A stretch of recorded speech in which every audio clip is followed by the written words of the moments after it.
So last week we had a very longest class. I could not get the time to go through my video. Generally, I have a look at my videos, what I did last time, to just recollect my memory. But yesterday was our global alumni meet, Amrita alumni meet.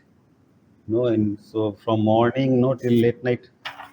Not late time, maybe 9:30. I was busy with that one, so I was very exhausted. Then went to bed, and then so could not get time to have a look at what I did last class.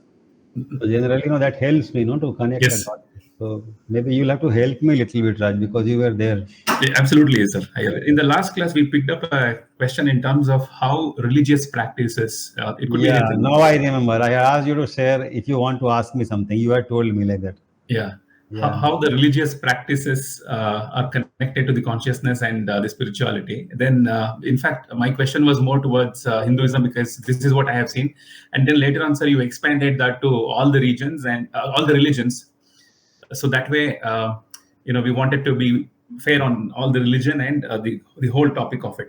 So that way, Shaju, we started with what does religion do? So sir told us that religion is nothing but symbolism and it's faith and it's investing in certain objects with divinity. And at the same time, also a few questions came up in terms of is God is in your experience or only in the words? So that was another topic we discussed. And also, sir spoke about the methodology to connect with the divinity. That is, the ancient ritual practices practiced by Indian seers, rishis, and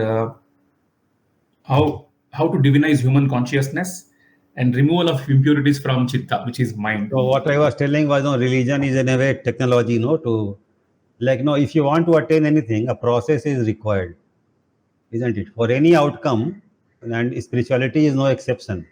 And that is the fortunate part. So, I mean, in 21st century, I think the way forward is the way I am trying to share with you my own journey, my own path.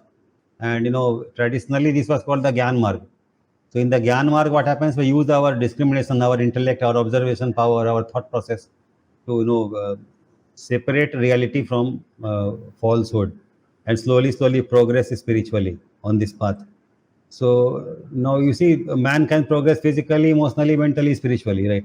Spiritual growth is the last level. But spiritual growth is like kind of transformation of consciousness. Your consciousness generally will not transform whether you grow physically or you grow mentally or you grow emotionally. Like with mental growth, what happens? You are able to take better decisions, which leads to better life outcomes in terms of income or good job or good qualifications. Maybe you can do many degrees which are relevant, or you can pick knowledge which is relevant in the current market situation.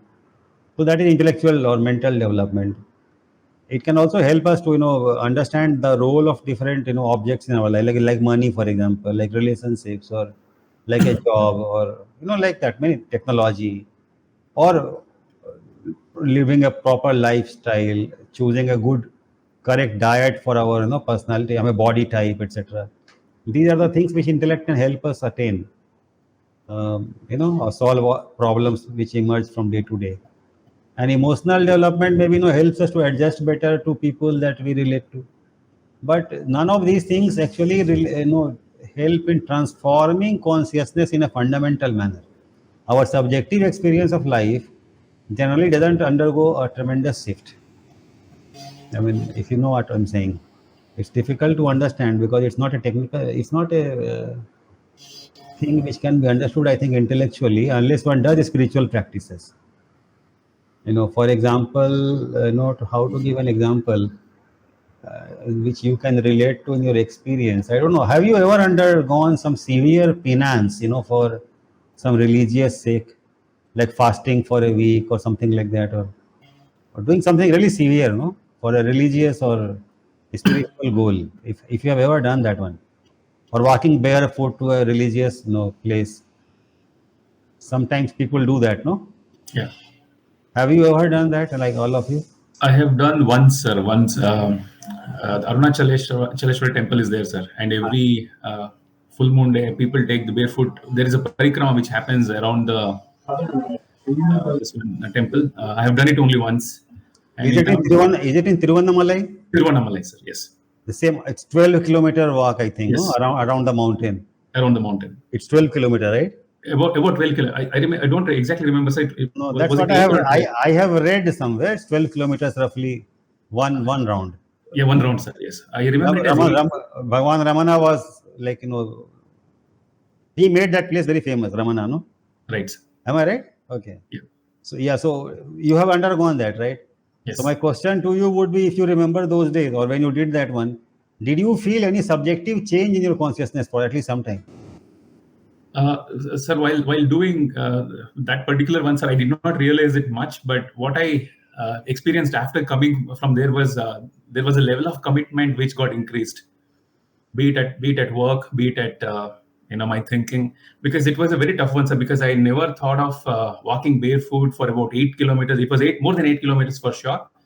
And I was not prepared mentally. So I went along with my friends who wanted to do it, and they had done it in the past multiple times. But I have seen them growing spiritually, sir, because that was my very first attempt with them. But they were very religious in terms of their lifestyle and everything. So I have seen in them, but it was seen very less in my lifestyle. So another example I can take from Kerala, no, Sabarimala. When they go to Sabarimala, they take 40 days, of a special vow, like. Yes, sir. I was about to tell the same thing. Okay. Please tell.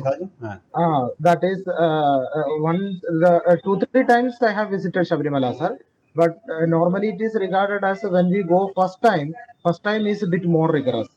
That 41 days of fasting and everything is required. So you are not permitted to sleep in the bed. You have to lie on the floor. You cannot use the chappals. You have to walk barefoot. You will not be allowed to watch TV, sing songs. Nothing will be permitted. You cannot cut your nails. You cannot cut your hair. You cannot use the comb, cream, powder. Nothing is permitted. So that was a bit such type of a rigorous experience. So of course, maybe it is because of the first time it was a bit difficult for the first 2-3 days or 1 week or 2 week. But later on, we will be taken to that spiritual practice, because early morning we cannot take a bath in our home. We have to go to a river and take bath. Then with that wet cloth, we will be going from that river to temple. So up to 7 o'clock or 8 o'clock, we will be in the temple. We will be wearing the same wet cloth. So initial days it was a bit difficult, but slowly you will be taken to a different level of experience, and you will be totally slowly you will forget that after bath I have to use a comb. You will forget. So it's a different experience. When I look back now, I think it's really beautiful. Sometimes it will for the 2-3 days you will feel it difficult. Then it's a different level of experience. We will forget to do all these things, and we will be taken to a spiritual way totally. Yeah, that is what. So what I am trying to tell. So that is a religious experience. No, both Raj and what you experienced, whether to more extent or less extent, that is the religious experience. That there is a certain kind of a joy or pleasure that we get in doing such things, even though from mundane consciousness it looks we are being deprived of many things. Right now, what you described was like depriving of so many pleasures of modern life or comforts. But you did not feel sad at the end of 41 days. Am I right? Yes, sir. Yes. Did you feel little bit? And in fact, we will feel confidence also. We will feel, oh, this much things I can sacrifice. That feeling will also come in our mind. Yeah, there's a feeling of purity, inner purity. You feel little bit more pure or somehow more elevated. You feel like doing good things more. After that phase of 41 days of rigorous, that lifestyle, you may not like to cheat or speak a lie or something.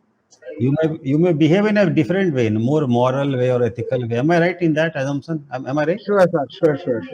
So my question is, why that happens? Why that happens? It happens because your chitta or mind becomes little bit more pure, sattvic. Tamas reduces, no? Tamas, which causes all these tendencies, bad tendencies, they reduce for some time. That is what I'm trying to say. So in a way, what I was trying to tell last class was that religion as a means or methodology of purifying consciousness. So in a way, I was telling it builds a bridge to divine.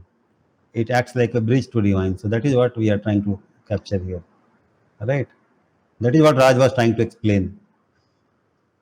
I think Saju has left the meeting or again came. So yeah, Raj, continue. So that is one aspect we discovered or we discussed. Religion as a technology or methodology to connect the divine. So that is what you were describing, Sabrimala experience or that Arunachala experience, right? Yep. Okay. Right, sir. Sir, touching upon this topic, you also covered an important aspect, which is for every human problem, technology is not the solution. Yeah, The true. spirituality is the solution. So it's one. And we also spoke about Spirituality is the ultimate solution to all the problems because, ultimately, if you see problems generally are subjective in nature. Like, what I'm telling as a problem, it is a problem because I'm clinging to an outcome. Let's say I have an illness. Okay. Now, as long as I'm fighting the illness, resisting the illness, there is a problem.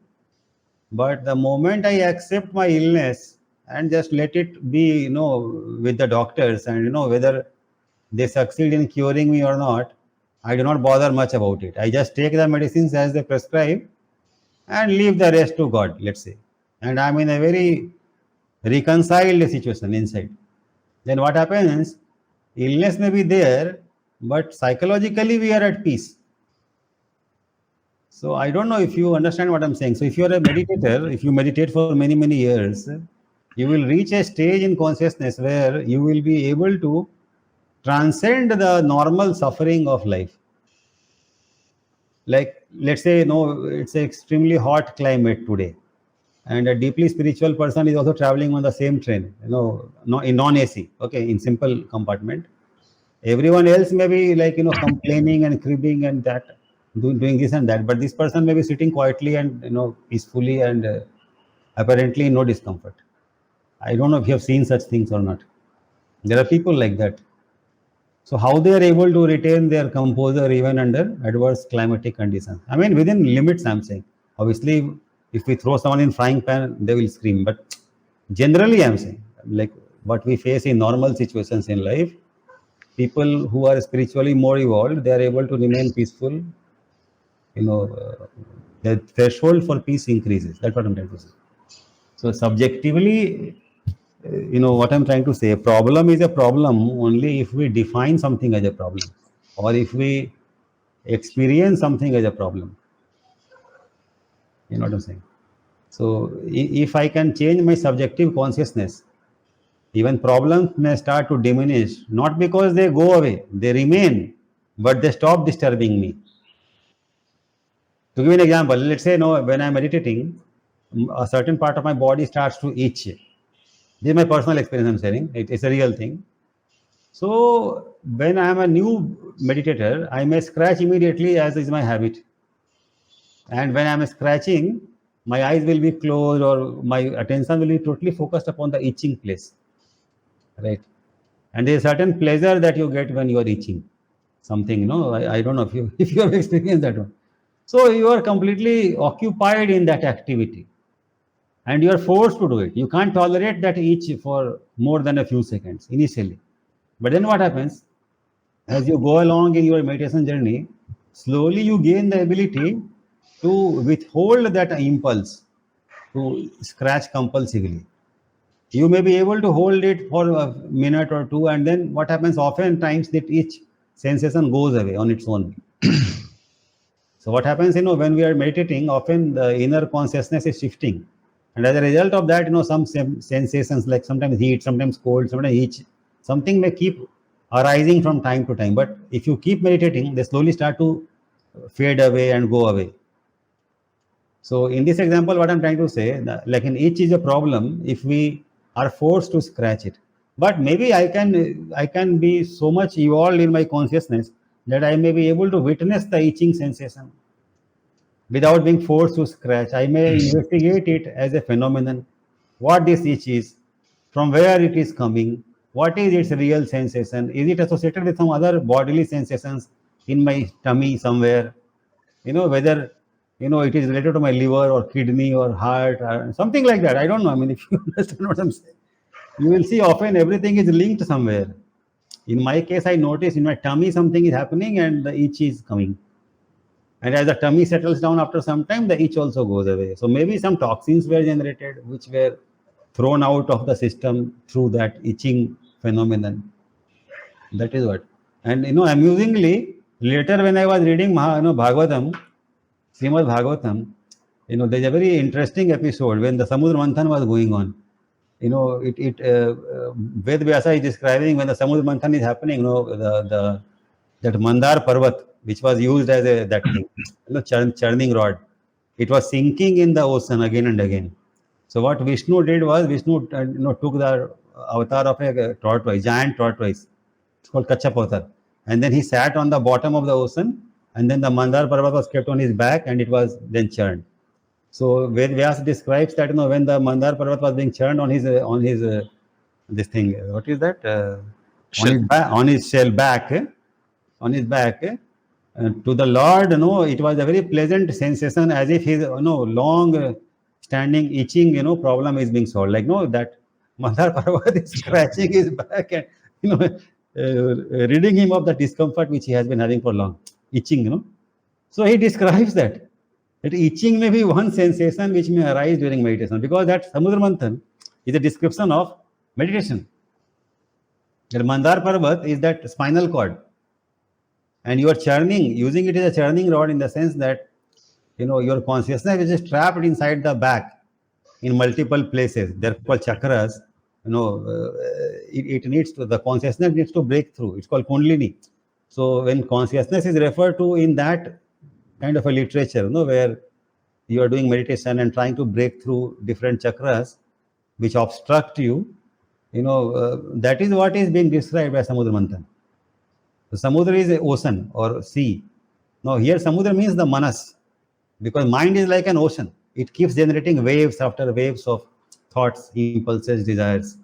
So that is the symbology.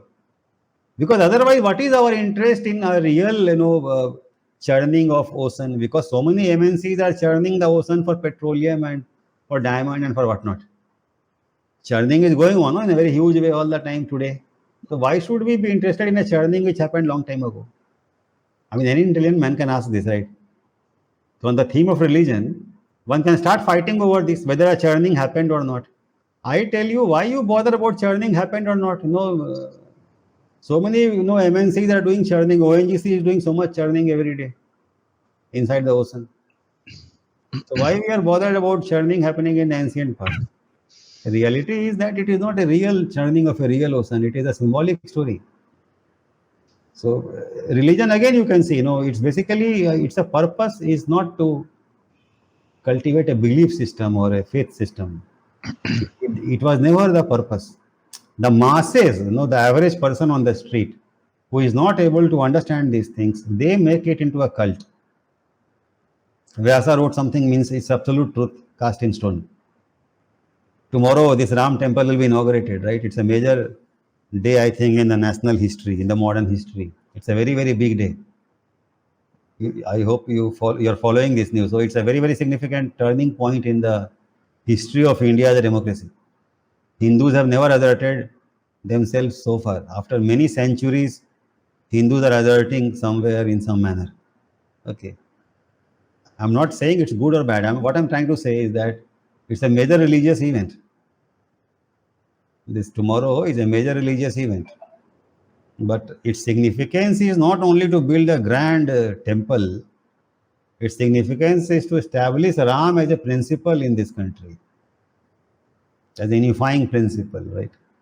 I personally believe that this Ram temple should be celebrated by all communities, Hindus, Muslims, Sikhs and Christians, and Jains and Buddhists. I mean, it is in many ways the essence of India. This Ramayana is the essence of India, the oldest story that holds India together. Any part of the country has a one version of Ramayana. Even in Northeast, they have their own version of Ramayana. I have seen that one. So religion is basically meant to lift people's consciousness. Lift it from tamas to sattva, from rajas to sattva.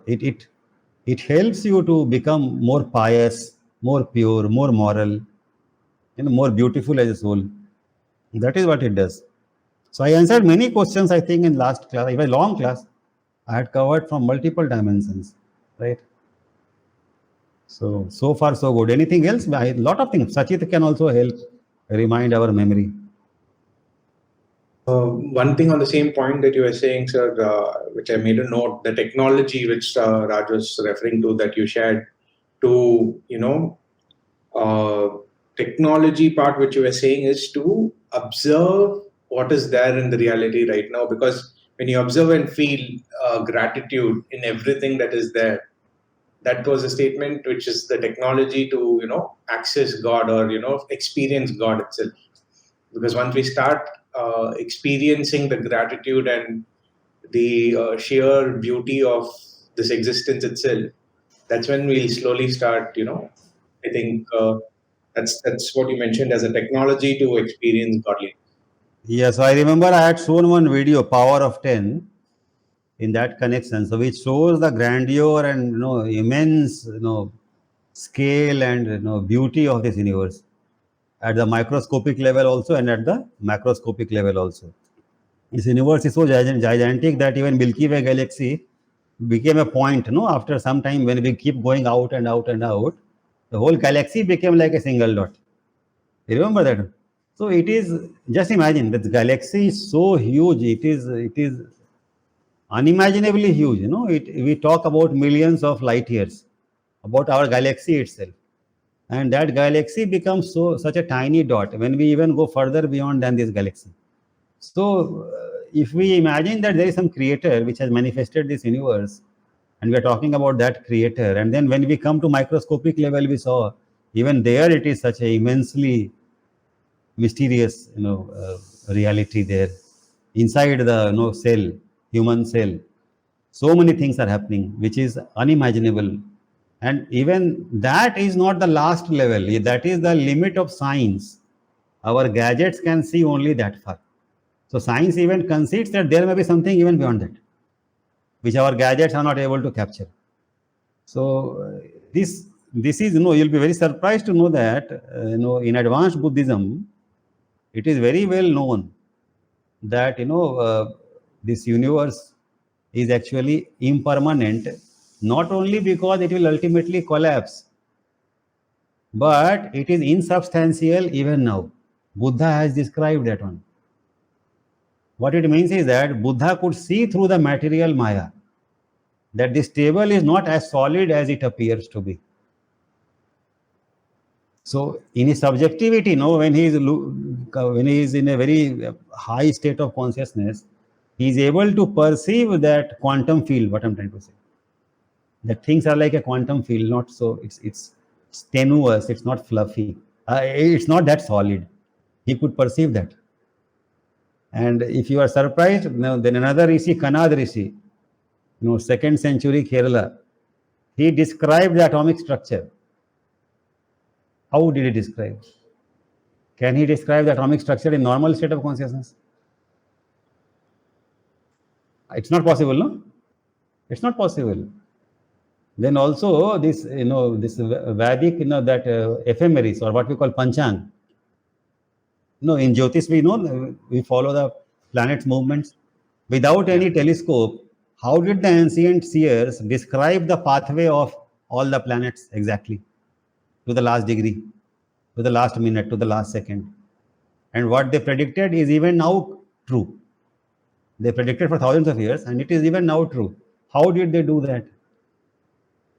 In Tulsi Ramayana, there is exact distance between earth and sun described.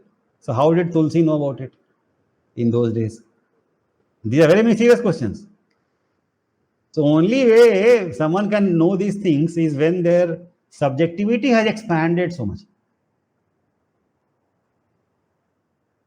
So what I'm trying to say, for Tulsi Das, Ram became a tool. Kanad Rishi maybe was a great meditator. Buddha was a great meditator. So religion is a little bit lower level step or staircase for normal people, and spirituality and meditation are maybe a higher level step or staircase for more evolved people. That's what I'm trying to say. Since we consider ourselves to be more evolved, we are discussing such abstract things. because we believe or we fancy we are more spiritual than religious perhaps. So we can analyze these things, right? But my ultimate submission to you is that analysis will take us only that far. After analyzing all these things and realizing these things are good, we have to start practicing something. Okay. So in my personal practice, when I am alone and I am doing nothing or traveling somewhere and simply I have to spend my time, either I'll be meditating or sometimes I'll be chanting Narayan Narayan inside my heart, because it helps my mind to stay focused in divine. And this gives me a beautiful subjective experience. I don't need to watch anything around me, because I'm enjoying the chanting of God's name so much that, I love doing it. It's much more interesting than watching a movie. I mean, for me, seriously, you can ask my children.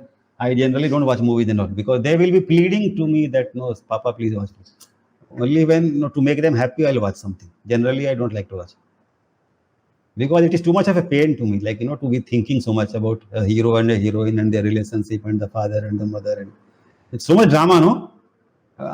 It's much ado about nothing. It's like that, because it's all an illusion. So I don't know how to express. So you don't bother much with such things. Ultimately, we are puzzled by a story, right? A problem is not a problem till we define it as a problem. Similarly, a situation is not relevant unless we become involved in it. So the secret is you slowly detach yourself from the circumstances, go within more and more, so that you start to transcend the situations. So first of all, when we start progressing spiritually, we start to transcend psychologically. Psychology as a subject is relevant only as long as we are invested in our emotions. And as soon as we are able to see through our emotions and see the source of our emotions, then the psychology loses its hold over us, because we are no longer a very rigid ego. Only ego can be studied in a psychological sense. There is a personality course I have taught. So that is relevant only for the ego. When the ego starts to dissolve, psychology becomes irrelevant. More and more. Because what will you study? Psyche itself is dissolving. What is psyche? Psyche is a fixed psychic structure, no? When I was a very small infant, did I have a psyche? No, I was not rigid, no? I was very pure and very unblemished. Slowly, I started to pick tendencies, traits, thoughts, beliefs, values from society outside. And then, I started reacting automatically. Am I right now? You follow? Right. So Yeah. that reactive pattern or set of patterns, that is what we call personality or psyche. In that, typical emotions arise. When I remember a certain person, I feel sad because this person hurt me. Right. Now, what is that? That's a psychic pattern only. If you look around you right now, that person is not there. Maybe that person died long time back. And you are still carrying sadness in your heart. But isn't it a useless emotion? I mean, if you look at it objectively, the person is no more. And that moment is also no more. You are in a new moment and you are carrying that old moment's heaviness in your heart. That is what is psyche. And hundreds of other things like that. I like Ooty more than I like Mansoori, or I like Paris more than I like London. Such things are psychic statements, no? Why I like Paris more and London less, or I like London more or Paris less. I mean, then other people like the reverse. It's not a fixed truth, no? It's a subjectivity of different people. But we tend to treat it as if it's a subjective, it's an absolute truth. Paris is Paris, London is London. Why there is need to like something more or something less? Why not like both? Maybe they are both, unique, and they are both worth liking in their own ways. I don't know. I'm telling something very abstract. I myself don't know whether you are able to get or intuit what I'm trying to say. You'll have to use your intuition. Maybe I'm not very clear in what I'm saying, but I don't know whether you're following me or not. Saju, you, Sachit. Yes, sir, we are able to follow. I'm trying to describe psyche and how it can be transcended. Perhaps psyche is not that core part of us. That's what I'm trying to say. No, sir, we're able to follow. Yeah. We have picked it up in this lifetime, and we can as well start keeping it down, no? Yes. Let's say I'm the principal of a college, okay? And a photo is being taken of the group, and one chair is less. Huh? So someone has to be sitting on the floor or be standing. That is the situation, right? Now, typically, people make the peon to sit on the floor or to make him stand. But what if I, the principal, sit on the floor? People don't allow me to do that. Why? I don't know. They say, no, sir, you are the principal. Everyone will leave their seat for me. And why they are doing it? It's psychology only. It's a behavior picked from society. Are you following what I'm saying? Yeah. Is there a fixed law like that? No, it's a human behavior. Now, if I take that behavior seriously in my psyche, then I am no longer a person, I have become a principal. Then I am carrying unnecessary burden in my heart. Because next time when they don't offer me the chair, then I feel insulted.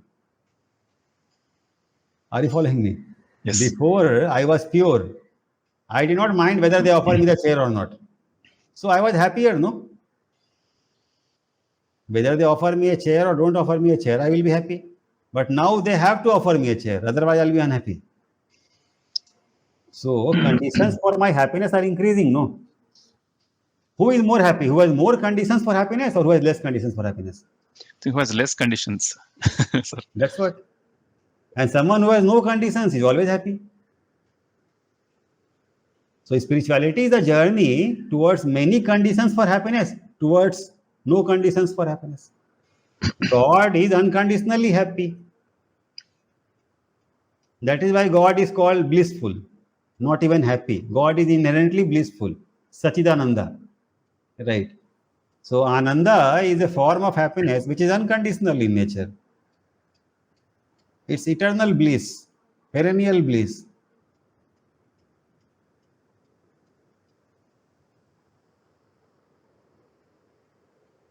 I remember one student who was telling, but sir, won't it be boring to be in a perennial bliss or eternal bliss? Nothing is happening. So see, mind is so clever. No, I mean, without experiencing the bliss, he assumed it's a boring condition. So I don't want to go there. I want my life to be happening and exciting and fun, no? Something should be happening, right? Sometimes I will break my leg, sometimes my hand, sometimes something accident should happen. Only then life can be interesting, right? I don't agree with this, but then some people think like that. How do you respond to this? Sir, other side of the lawn is always greener, is what I think. Because now if we see most of the people, they are stressed out. Sir, even if we take corporate itself, right? So how many of us will say that I'm leading a peaceful life? Of course, people might say I'm leading a happy life, but not many of us will say that I'm leading a peaceful life. So end of the day, it doesn't matter how much money we have. Health and peace is peace. These two are the important aspects. But when we go to the journey of bliss, so bliss is like an ocean, sir. If I think that way, the reason is it's unconditional, as you rightly said, because there is no there is a limit. For example, if I have to watch a movie, I can only watch till 11 or 12 in the night, because afterwards everything is shut down, mall, all these things. But if I have to experience that happiness, it can be done 24/7. So that is how I see. Amma tells a very interesting story, a very funny story. So once there was a master and a very rich man in the city where he was living, the master was living. So the rich man was very jealous of this master, that how he is in such a blissful mood all the time. So, and I am so frustrated in my life. I'm the richest man in the city, but I'm not even half as happy as this master. So one day he went to the master and told him that, no, you take away all my wealth, but give me that happiness which you are having. Master said, no problem, deal, you bring all your wealth to me. I will give you this happiness. So he brought all his wealth. He sold off everything, and converted everything into gold and pearls and whatnot, and brought it in, tied up in a big sack. Okay, and he was carrying the sack on his shoulders, and he brought it to the master, and he told, "Here it is, master, my wealth. You give me bliss in return." Master said, "Fine." Master simply took the sack and started running away with it. So this man was alarmed that he's stealing all my wealth. He was giving it, right? So the master simply picked it and started running away. So he became panicky that he's running away with all my hard-earned wealth. He started chasing the master, but the master was very fast. He ran here, there, and all over the city. He was not able to catch it. Okay. Then this rich man became breathless, after some time. And then he said, "Master, please stop, otherwise I will die." So master stopped, and he told, "What is your problem? Why you are running after me?" He said, "You are running away with my wealth." But he told that you were giving it to me, no? I thought you are giving it to me, so it is my wealth, so I ran away with it. What is your problem? He was still attached to the wealth. Yeah, even so he after giving. says, so master says, no, I can't give you the happiness because you are not ready for the transaction, no? You take your wealth and go back. So the moral of the story is that, it is my clinging which is making me miserable. That's the moral of the story. You thought you will give the wealth and you assumed you are able to give it, right? But master demonstrated that you are not yet ready to give it. That is why he ran away. If he had behaved normally, this rich man would have been under the illusion that he has given away his wealth, but he will not be able to give it away. He will keep it in his mind. Right. Even if he gives it away to the master that day, after 5 days, he will start missing his wealth. He will again come, say, "Master, I will give you later. You give me back." So it is not that easy to give it away. We have to give it away in the mind first. And if we have given the wealth away in the mind first, it doesn't matter whether we are having the wealth or not having the wealth. There is another story. Osho used to tell this, that once, a king went on an adventure, somewhere in the forest, and he saw a great sage meditating in a very blissful state. And, around that sage, even birds and, animals were very peaceful. Okay, even lions and cows are sitting together in front of this sage. That kind of a sage is. Every beast has become non-violent in his presence. So he became very impressed. So he thought, "I have found my guru." So he very humbly bowed to the sage and told, "Master, you please come and live with me in my palace. I'll be very blessed to have you in my palace." He said, "Fine. So you can take me wherever you like. I don't mind coming with you." Then he went to the palace.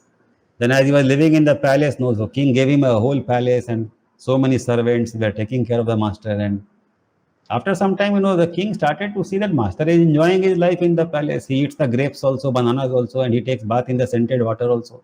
He doesn't object to anything. He sleeps on that beautiful bed also. So king became, suspicious after a few months that maybe this sage is not that great a sage, what I had imagined, because he's enjoying this royal life so much. So one day, the king shared his doubt with the sage. That sage, I feel that, you have become corrupted because of this palatial life. Then, next day morning when the king woke up, he saw that palace, that master is no longer there. He has vanished from there. Then, he went searching for him again, and then he found him in the same place from where he had brought him. This time again, king requested, "Please come, master." He said, "No, I don't want to come. You took me there. I went because you wanted me there. But you love me more when I'm here. when I go to your place, you lose your love for me and reverence for me. So the master told that, your love and reverence for me is more important than, the comfort that you are trying to give me there. I don't need that one. That comfort is needed by a king, not by a sage. So the idea of the story is that, look at the sage and look at the king. Sage is enjoying because that is what life is giving him at that moment. He is always connected to God. God is keeping him in the jungle, he is happy there. God is keeping him in the palace, he is happy there. For him, it is the same thing. He is neither liking this or disliking that. So his bliss is inside, not outside. And he is enjoying everything because he doesn't resist anything. I mean, does it mean that if I am enlightened, I cannot enjoy a coffee or a grapes? No, taste will not change,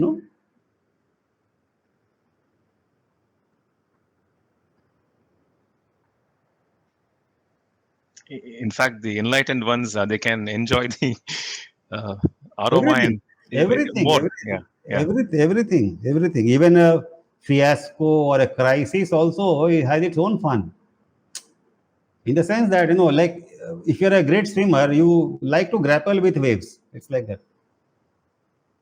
Let's say I'm in a bad situation with, very poor company. But what is the joy in transforming people? It may take 2-3 years of serious work, but maybe they will transform in my company, slowly. There's a joy in that. You are a skilled artisan and you are rectifying something which is crooked. There is joy in that, no? Or a very, ill-shaped rock comes to you and you shape it into Shiva or Vishnu. How much joy is there in that? You are an artist, no? If the world were perfect, what will be there to work upon? It's a perspective only, how we approach it. Okay. So to my understanding is that as you become more enlightened, what develops in you is compassion. You start to feel compassion for everyone. Why? Because this is a very intricate point. See, a painful situation that someone is experiencing is not as if God has blessed that person or something like that. I'm not saying that pain is a blessing. I'm not saying that. Okay. What I'm trying to say is that pain is not given by God. Pain is created by us because of our lack of understanding of the way life functions. Because we don't understand how life functions, we create karma. I have told earlier also that dharma and karma are related. More we understand our dharma, less we generate karma. And when we become completely aligned with dharma, we never generate karma. We don't generate karma. Bhagavad Gita says, in one sloka, that those who know action in inaction and inaction in action, they only know truly. Very famous sloka. Yes, Sachin? Yes, sir. In fact, after the last class, right, towards the end, we were talking about the same point that you were mentioning. And you gave that example of the butcher and the... Yeah.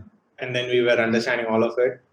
And you also mentioned one point where everything is, it's not certain these kind of aspects, you cannot put it in, in just a absolute writing that this is the right way and this is the wrong way, because there are a lot of subtle aspects to it. You gave the example that you were talking to Raj at that moment and you were saying that Raj cannot probably go all around Bangalore and buy all the livestock and set it free. If he felt like if he was coming across and he felt the calling for it, he could do it. Why to see it get butchered? But at the same time, he should not necessarily interfere at a very large scale. But and in that aspect, because we were towards the end of it and we didn't we dwelt with that aspects for a greater length. But I was wanting more and more clarity on that, sir, because okay. I kept thinking about what my actions and what certain things that if I am doing, and I was contemplating about this for just a little bit, and that's when I want to share what I contemplated. So one aspect, what I learned or picked up is probably sharing just a quality, being yourself, a particular quality of being a person of giving, or sharing things with people around you.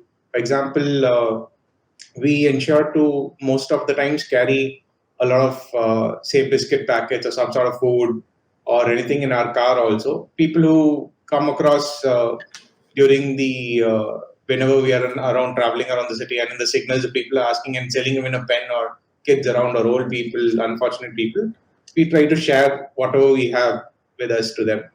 And the same thing, we also try to do that in and around our apartment. So we stay in a society, right? So to the security people, or just out of no specific agenda, if we feel like and we were going out, if we went to go and have a tea or coffee, while coming back, sometimes we, I'm not saying that this we do it every day, literally, but whenever we felt like, we get some tea and snacks or some samosas for the security people also when we come back, and we just give it around. So when you were mentioning about that interference part, so I was trying to contemplate, then does it mean, am I interfering, am I going beyond my way and all that? And I was slowly getting my answer also. This particular aspect is tied with, like you said, it is also with always hand in hand with Dharma. So when you were at that point, I was trying to correlate and understand more. So what exactly Dharma is, we may not have a absolute definition, all encompassing aspects of Dharma, but various dimensions of definitions we can have. One of it was also about the qualities that I choose to have in this particular life that I want to demonstrate. For example, when we generally talk about Dharma, earlier classes or in our discussions, you would have shared that, say Arjuna was a warrior and it is his Dharma to be in the battlefield. He cannot over there, worry about killing someone else, right? I mean, that is not necessarily going to have a adverse effect in terms of his karmic understanding. So why that is okay with him is because his Dharma was in that particular lifetime of being a soldier or of a warrior. So that is also something that which we individually pick and choose. So in this current situation that I was trying to bring in myself, I chose that I want to demonstrate a certain qualities and be this kind of a person who likes to share, who likes to give sometimes. So if that is what I choose and I pick, then that becomes part of my Dharma also. So in that case, I'm not interfering necessarily with, certain transactions. That's what I was trying to correlate all of these things. And I was trying to bring myself at an ease that, this is not necessarily an interference. Yeah, one more major click, the actual click that stopped this battle of my thoughts was when I do not have any expectation in return. For example, I went and I gave someone something. Only when I remember that I have absolutely no ties, no bond of even subconscious bond of an expectation that the person should even return a smile to me or a gratitude to me or a thank you to me, no gesture, nothing, absolute no expectation of any reciprocation necessarily. When I remembered that put me to ease because I'm not creating new karmas. Like you mentioned this point now, and that's when I remembered all of this. So that was the most important point, is what I felt, that, to understand whether am I creating something unnecessary or not will be based on when I'm doing something, I have absolute no expectations in return for it. If that is what I was able to come to in my understanding. So if you can also share further. Yes, actually, no, okay, very beautiful. So very nice. See, first of all, as you rightly said, when we don't expect anything in return, then sharing and caring is a good thing, and it's our dharma only as a soul. Like, if I look at myself as a spirit soul, I'm spreading good cheer, a spirit of sharing and caring around me, happiness around me, joy around me, abundance around me. So that is, dharma only, because that is my dharma as a soul. In fact, seeing my behavior and seeing my attitude, some more people may be motivated and become more generous. So one way I will not define dharma, but I will describe dharma. Describing is easier than defining, okay? Because You define something which is very narrow in nature, but it is such an infinitely vast concept that perhaps impossible to define. But we can describe basically, essentially what it is. See, Dharma is that which brings us to divinity in our personal life, and Dharma is that which helps the collective, around us to live more peacefully and happily. So any action of mine which doesn't harm anyone or doesn't have the intention to harm anyone, and it is only to help, people involved in a certain situation, and without any desire for personal gain or benefit, as you were describing, that is dharmic action. But if I go around buying all the goats to be butchered today in Bangalore and set them free, that is not dharma. That is interference in the law of karma. Why? Because I'm trying to play God. Because my motive is to protect these goats. Right? But when my motive is to protect these goats, I am trying to tell that the Almighty is not capable of protecting them. I doubt the Almighty and His justice, and I am trying to take justice in my hands. That is the mistake that I am making. I am trying to play God. Now, who am I to play God? I am no one to play God. On the other hand, if I keep some goat in my household and, offer them very good life, take care of them, very nicely, that is very good. That is very good. That is maybe I am following my dharma, because it is my love for animals that has prompted me to keep them with me and serve them. And in a way that is in alignment with my nature, my dharma. But in one way, dharma is I am working in alignment with my inner nature.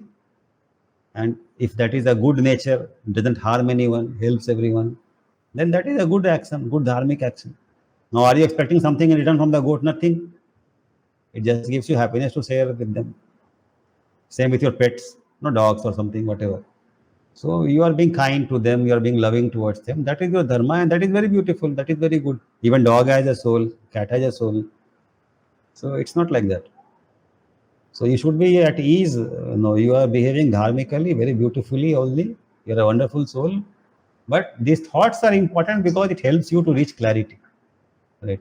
But only one thing I'll caution is that when you are being so charitable, also be conscious that these days there are gangs who try to, exploit very generous people, thinking them to be foolish.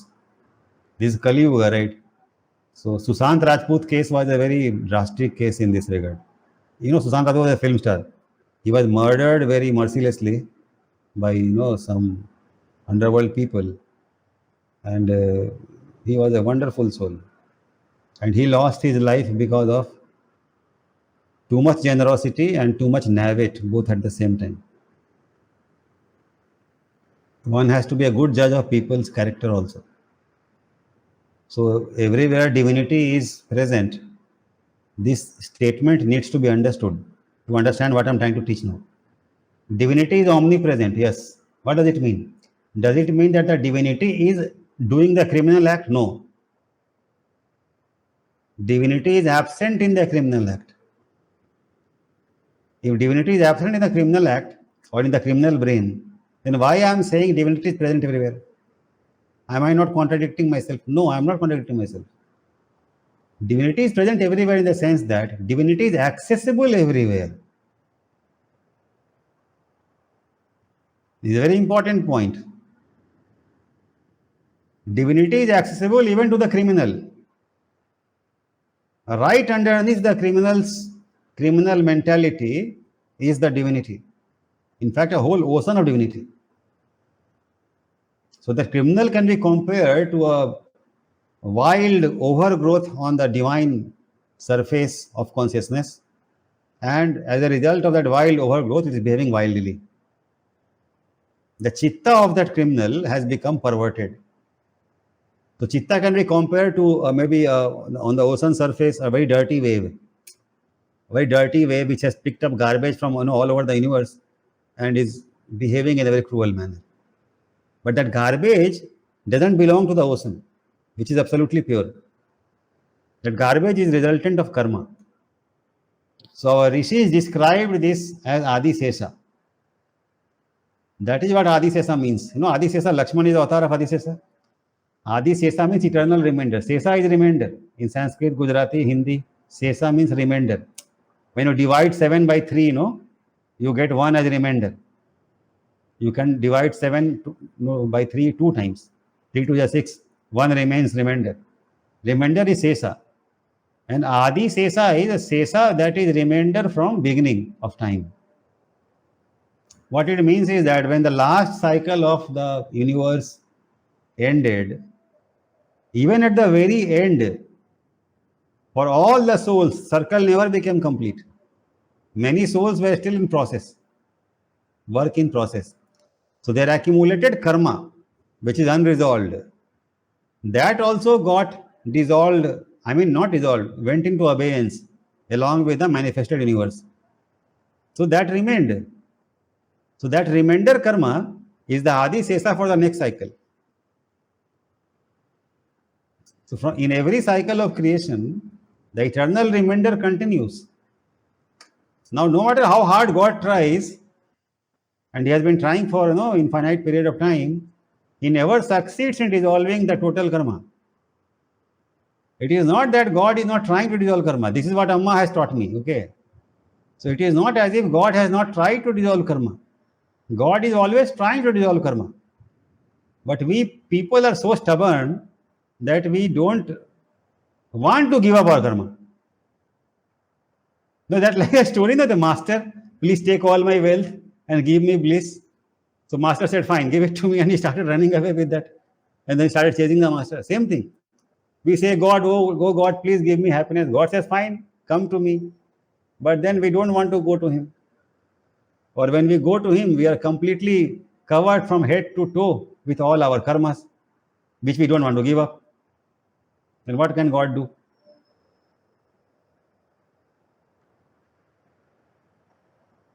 Anyways, to answer your question a little bit in a more comprehensive way, I think I'm answering your question only, but I don't know what I was doing so far. I was telling something. Did you understand, Sachit, why I was telling all that? I have forgotten. We went a lot deeper in various things. Because I don't know why I was telling all this. Something triggered me, but I made some sense, right? Yeah, what you said definitely makes sense. We were talking about the entire connection, right? The karma and the subtle, you were giving example of Sushant Rajput and how that discrimination, no, wrong. See, I see God in everyone. Doesn't mean I bring a killer to my home or a established crooked fellow to my home. No, I don't need to do that. That doesn't mean charity. That is suicide. Charity doesn't mean suicide. Okay. Discrimination is important. Okay, that was the point. Now to answer your question, the way I see it, Buddha described it nicely. Buddha always used to ask that, say someone has hit you with a poisoned arrow, okay? And you are in utter pain, right? Unbearable pain. And I, the Buddha, can remove your arrow and heal you, right? But you are telling me that you are more interested in finding out who shot the arrow, who poisoned the arrow, what is the nature of the poison, and why that fellow shot me, this arrow. And I want to take revenge. Till these conditions are met, oh Buddha, don't treat me, he says. So is this fellow being reasonable or is being stupid? Buddha used to ask this. You are dying of pain, excruciating pain is there. Let me heal you, child. Why you bother with all these questions? So he will say who God is, why he created this universe, why so much misery is there if God is there. All these are bogus questions. Let me heal you. That is what is more important. Because when I heal you, you will know what is what. All these questions will be answered for you. Not that these questions are important. In fact, these are irrelevant questions. They are meaningless questions. But anyways, even your curiosity will be satisfied along with your healing. But let me start, no. But you are saying, no, these conditions are there. So it's like that. So the way I see it is that, I'm telling my experience, not theory. God is there. And pain is also there. Why it is like that? Because God is there and Avidya is also there. Where avidya is, pain is natural. So there are 5 barriers to enlightenment. I don't know whether I shared earlier or not, but I'm sharing today. And this is not my knowledge, it is coming from ancient classical Indian text. Okay. So there are 5 barriers to enlightenment. First barrier is avidya. First and the most important barrier and the subtlest barrier is avidya. So since it is the first barrier and the most important barrier and the subtlest barrier, that is the last thing to go away. No matter how hard you practice, avidya is very, very tricky and very, very tough to conquer. Next to impossible to conquer. Only with God's grace, it is conquered ultimately. No man can attain it by his or her own efforts. I included, okay. If I have been able to overcome it to some extent, it is because of Amma's grace only.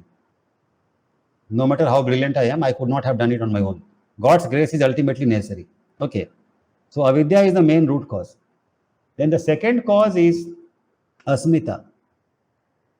Now what is Asmita? Avidya, you know, avidya means ignorance, right? Asmita means sense of a separate I.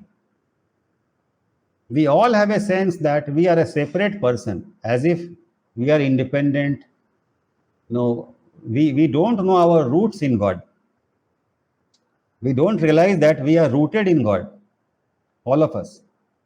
In fact, every living being and non-living being, animate or inanimate matter, everything from alpha to omega, everything is rooted in God. This universe is completely rooted in God. Nothing, not even one atom, is not rooted in God. And to not realize this is avidya. Right? And because of not realizing this, living beings think that they are a separate entity, a law unto themselves. This is Asmita. Asmita thinks that I am real and I am separate and I am independent. They don't see their connection to God. Now, what is reality? Reality is that Asmita is a reflection of divinity. It's like God is the real life, and the real life is reflected through a medium called Chitta. Chitta is the word for mind in Sanskrit. Okay. Chitta is the word for mind in Sanskrit.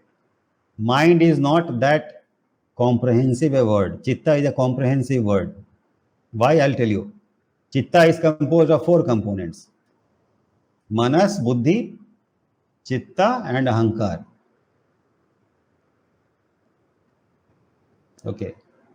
So in classical Sanskrit text, Chitta is composed of 4 things. Manas, Buddhi, Chitta and Ahankar. In my Mysore lecture, I have talked about it.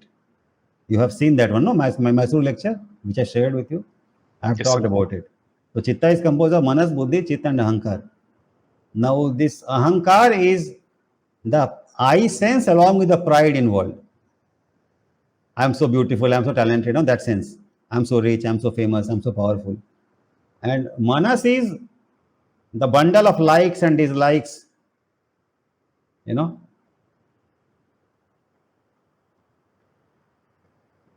It causes all types of desires and aversions, right? And Buddhi is obviously, you know, intellect. It helps us to think, you know, about the consequences of our actions. It helps us to foresee, you know, it helps us to think, deliberate, take, you know, very thoughtful actions. So that is intellect, Buddhi. And Chitta is basically storehouse of memories. Storehouse of memories. So you can see that Chitta by definition is a storehouse of memories. We are all carrying it. We are souls, we have had so many lifetimes. So lifetimes of memories are buried inside the Chitta. So when Sigmund Freud told that mind has many layers, you know, conscious, pre-conscious, unconscious, and many people call another layer as subconscious, etc. They are describing or trying to describe Chitta in a very crude manner. Okay. But real description is in Sanskrit. This is what I just shared with you. So this unconscious, subconscious business is what? Deeply buried memories, they refer to as unconscious. Now, in Sanskrit, the memories are supposed to be there even when you don't remember them. Memories are there even when you don't remember them. So, what is this? This is because these memories are lodged in the deeper layers of the mind or the chitta. So, we have gross body, subtle body, and causal body. So, these memories coming from earlier lifetimes, they are called sanskaras. They are not lodged in the gross brain. They are lodged in the causal brain or the causal mind. Okay. God or divine spark is encased in that causal mind, which is teeming with millions of karmas, memories, unresolved, undissolved memories charged with life of their own. Someone murdered me 100 lifetimes ago, that memory is there. If that person happens to be in my presence, I will feel weird. Okay, that kind of memory I'm saying. So we all are carrying humongous amounts of memories. That is Adishesha. It has never been dissolved completely for everyone. So Manas, Chitta, Buddhi, Ahankar. So that is the Chitta. And so Asmita. So no, Avidya and Asmita. So Asmita is this sense of a separate I, unrooted in God. And that is the second barrier to enlightenment. Which means that sense of separate I has to dissolve. Now what does it mean? Rajiv sir has dissolved completely. Then how he is talking? That is what is the puzzling thing, right? It's not like that. It is like Rajiv sir is there and he's talking and he's a person, and still Rajiv sir knows that it is only a personality that is speaking. And I am not completely subsumed by this personality. My personality is my vehicle which I am using to express myself right now. And this myself refers to me as a soul. So if I know this, I am called enlightened. Which means I know my roots are in God. So to become connected to God again is to become enlightened. That is what enlightenment means. And anyone who denies God and claims enlightenment is a mistaken person. They are deceived by Maya. And why it happens is because this is answer given by Sai Baba. Okay, this I did not know till I read by Sai Baba's grace, his literature somewhere, in some very remote place I read, and that is what helped me to understand the problem with Buddhists. Why Buddhists denied Atma? So, and many modern people who meditate, they reach the void and they deny God. They call it emptiness, right? Now that is another layer of Maya. What happens is that anyone who does not develop love for God cannot find God. Cannot find God. Not possible. We have to love God. That is a condition. That is the only condition. Now, why is this condition? Is this condition a condition imposed by an egoistic God? No. Why is salt salty? I mean, how do you answer this question? Is it because salt is egoistic? It is salt's nature. Only love responds to love, no? Are you following me? Love can respond to love alone. So God is love. God is love. God is not a person. God is a loving presence. Now, if you don't love, how can love come? It's like saying that I will not love, but love has to come. But how will it come? I will not say, but silence has to speak. It's a funny thing. How it is possible? It's very severe cold. I will not put on the heater and I want the room to become warm. How it is possible? So love is the technology, the methodology. It is not a condition. Are you following me? That is why you see in religion, the first stage is devotion. We are taught to love God, have reverence for God, treat God as sacred, treat temple as sacred, mosque as sacred. Why? Because we want love and reverence for God. So what is the mystery here? Is God coming from outside? No, God is your own reality, man. God is your own reality. You have become estranged from your own real nature. And we are helping you to become that again. And you say, I will not love, come whatever. But if you will not love, how you will find yourself? It is your nature.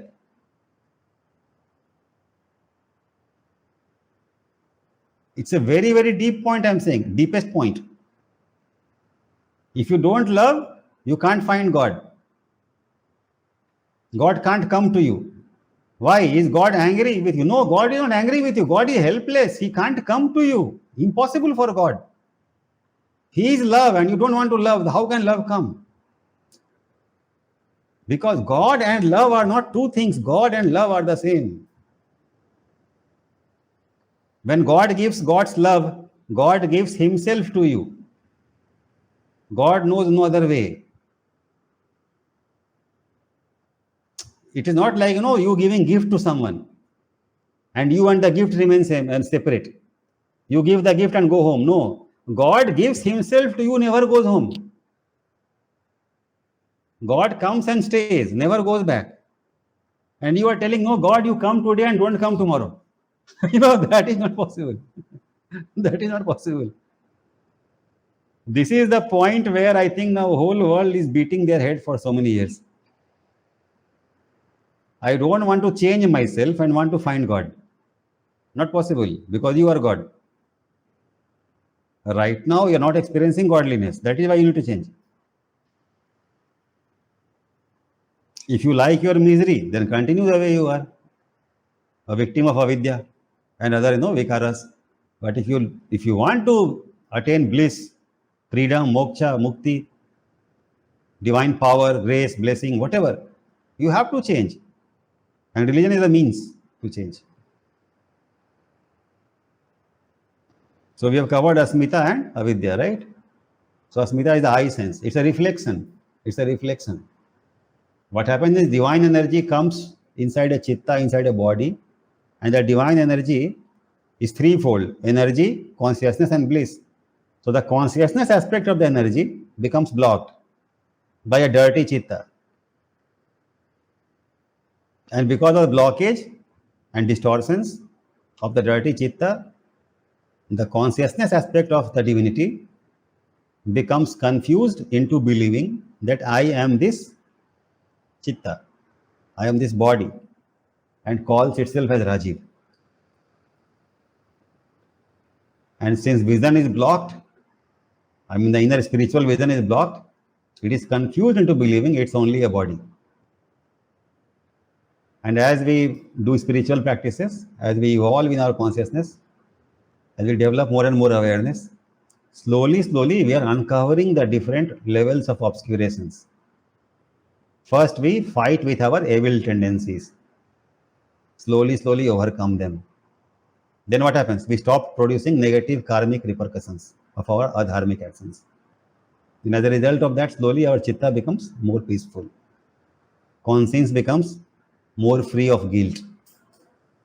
Then slowly, what happens? Our karmic knots start to loosen. We become, more and more peaceful and good person. Slowly. Then our interests change towards more sattvic activities. Like Dipanjan was saying one day, I remember. So we start to develop, good taste, good preferences, good habits, good company. Then slowly we start doing something positive in nature.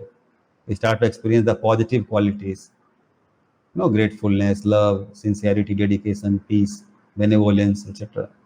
Then slowly, God starts to come more and more inside us. Means we start to awaken more and more to divine qualities. And that is the whole process. Then as we keep pursuing this path, slowly, we reach a state where deeper questions start to arise in us. Who is God? What is God? Who am I? Why am I here? Why there is so much pain, so much misery in this world? Then we keep going deeper. So what happens? No, initially we are lost in Maya, want to attain more and more outside. In the process, become frustrated because you can never attain happiness outside in completeness. You'll remain frustrated. You'll create more and more karma. But at some point of time, you start to turn inward. You become mature. Then you start to slowly understand the whole game.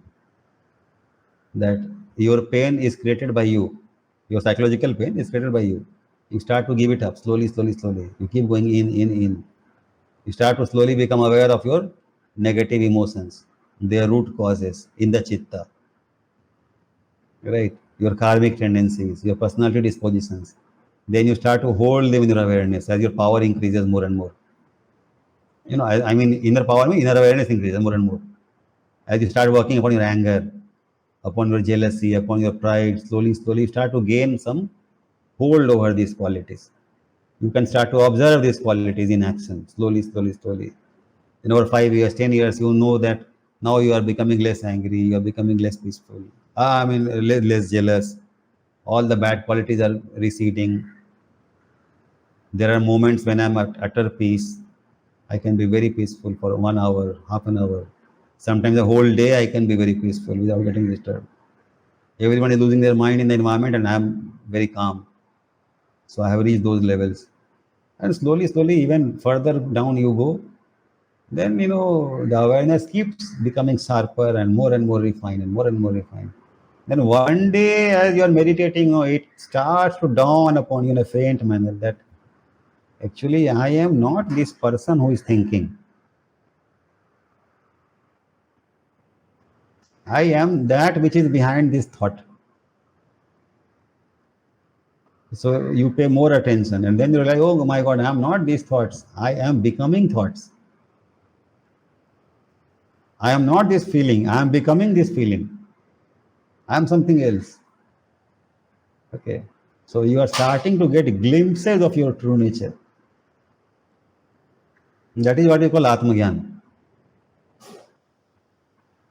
Then a time comes when you become very clear that you are living inside the body, you are not the body.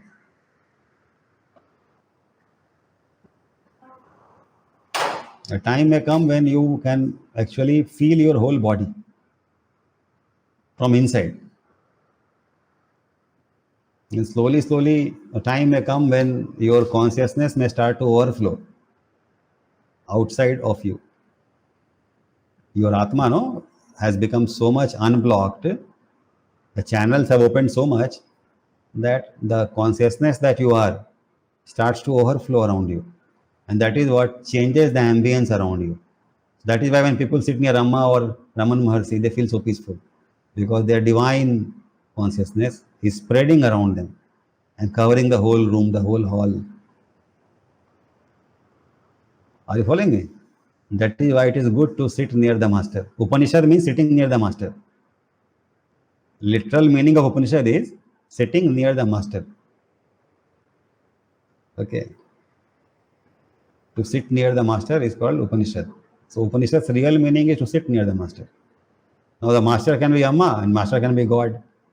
So till you can find God inside, when you can sit with God in your own true self, you sit with a master. You sit in a temple near a powerful, vigraha of a God. That is why, Tirtha is given so much importance in India. You go to Tirtha because you get your aura purified in a divine atmosphere. Now, a so-called secular guy may argue that a temple space is same as the market space. It is not true. Temple space is sacred space.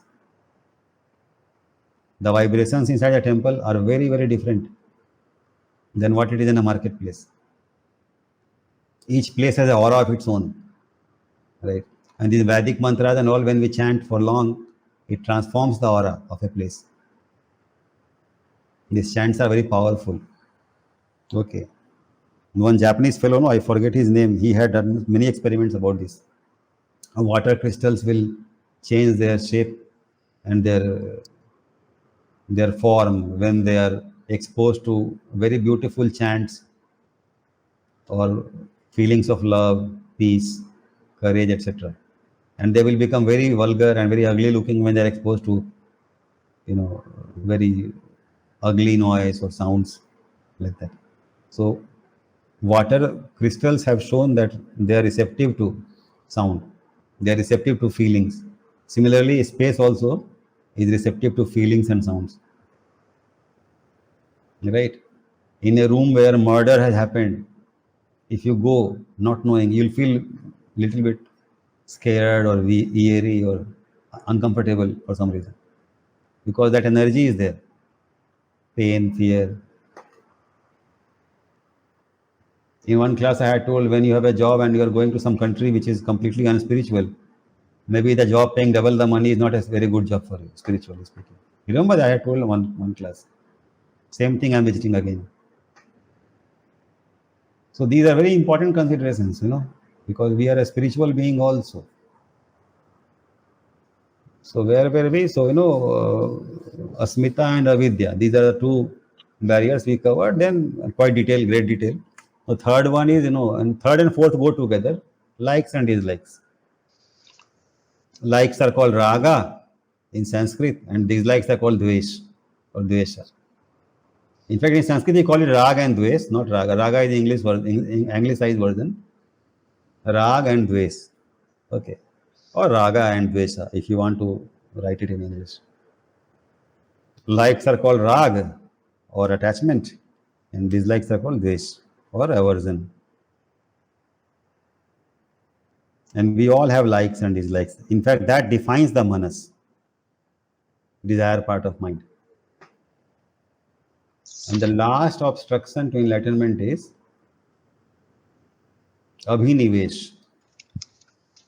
Abhinivesh. Abhinivesh.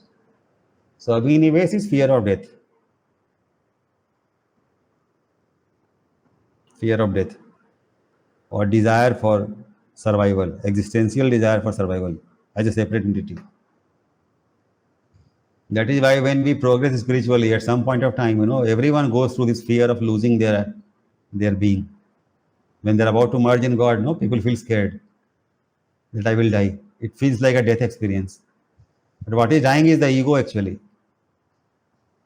It's not a literal death. It's a death of the psyche. But we have to go through that one. That is where love for God helps. So if you look at the technology of religion, it's very beautifully developed in India. First, we are taught to worship God, love God, be a devotee of God, right? Then slowly, God starts to dominate our life in such a way that we feel like we can die for God. Then that awakens interest in learning what God taught. So we pick something like Bhagavad Gita, start study it because we love Krishna, or Ramayana because we love Ram, right? So slowly from Bhakti marg we go to Gyan marg. Then also, since Rama lived a beautiful life, Krishna lived a beautiful life, helping everyone, we also start to help everyone like God helped. So we cultivate a good character. So karma yoga also happens naturally. And since we are inspired by God, we don't seek outcomes of our actions. We simply love and serve. We simply love and serve because we love God. Right? It happens naturally. So you see, Bhakti yoga becomes Karma yoga and Jnana yoga naturally. And then enlightenment happens slowly. The actual process of enlightenment is called Raj Yoga. The royal path. But the royal path is not something we travel separately. It happens naturally. It is like evolution, no? Evolution of consciousness. Step by step it grows from lifetime after lifetime. So maybe I am a devotee for 10 lifetimes. Then, slowly I study scriptures. In next 5-10 lifetimes, I become a Jnani. And I'm practicing a lot of good actions, Karma yoga. God gives me a lot of wealth also because of my good actions. I use that wealth very fruitfully to serve society. And slowly, my inner purity become more and more. Till one day I realize that I myself am Atma, God. The whole process is so beautiful. But if we didn't start by loving God, then how on earth will we find God? So that is what Sai Baba explained, that a person who does not develop love for God or does not develop his character, that's what he says. No, he used the word character and I interpreted it as the same thing. Because devotion for love generally, devotion for God generally transforms character. It is not possible that someone will be a great devotee of God and will be a very bad character. Not possible. So that is why, he said that someone who does not develop the character or does not love God, in the end, when they develop a lot in their awareness, they ultimately meet the void. But then that is what happens with a intellectual path, purely intellectual path. When there is no love and you have a brilliant intellect, you can work through the suffering part. You can work through the psyche part. You can dissolve your ego, but you will not find God. So it is like, dissolving ego means what? It is like you have melted the solid, but the liquid that has resulted from it is still carrying all the same impurities. So you are feeling quiet because you are in a dissolved state. But when the next lifetime will come about, you will again, karmas will again come from the causal level and will again form a chitta around you, contaminated chitta around you. Adishesha has not gone. The eternal remainder which produces the birth after birth after birth, that has not gone. So it is a mistake. It is a mistake. They were not able to root out the karma. They were only able to suspend karma for some time. And that is a void experience. So one can become very peaceful in this lifetime, and that is very good. But that is not the ultimate achievement. In the real awakening, which happens according to Sanatana Dharma's principles, you find God. You become one with God. You become a part of God's infinite body, which is made of light, divine light. You become Sachidananda. You become the light. You become the consciousness. You become the bliss. Do you lose your individuality? No. You do not lose your individuality. You become a glorious soul in a glorious God. What is called Mahatma. You become a Mahatma, the awakened one, the real Buddha. Then you can, be whichever way you like. If you don't like to take a body, you can remain in divine. And if you like to help samsara, you come down and help people.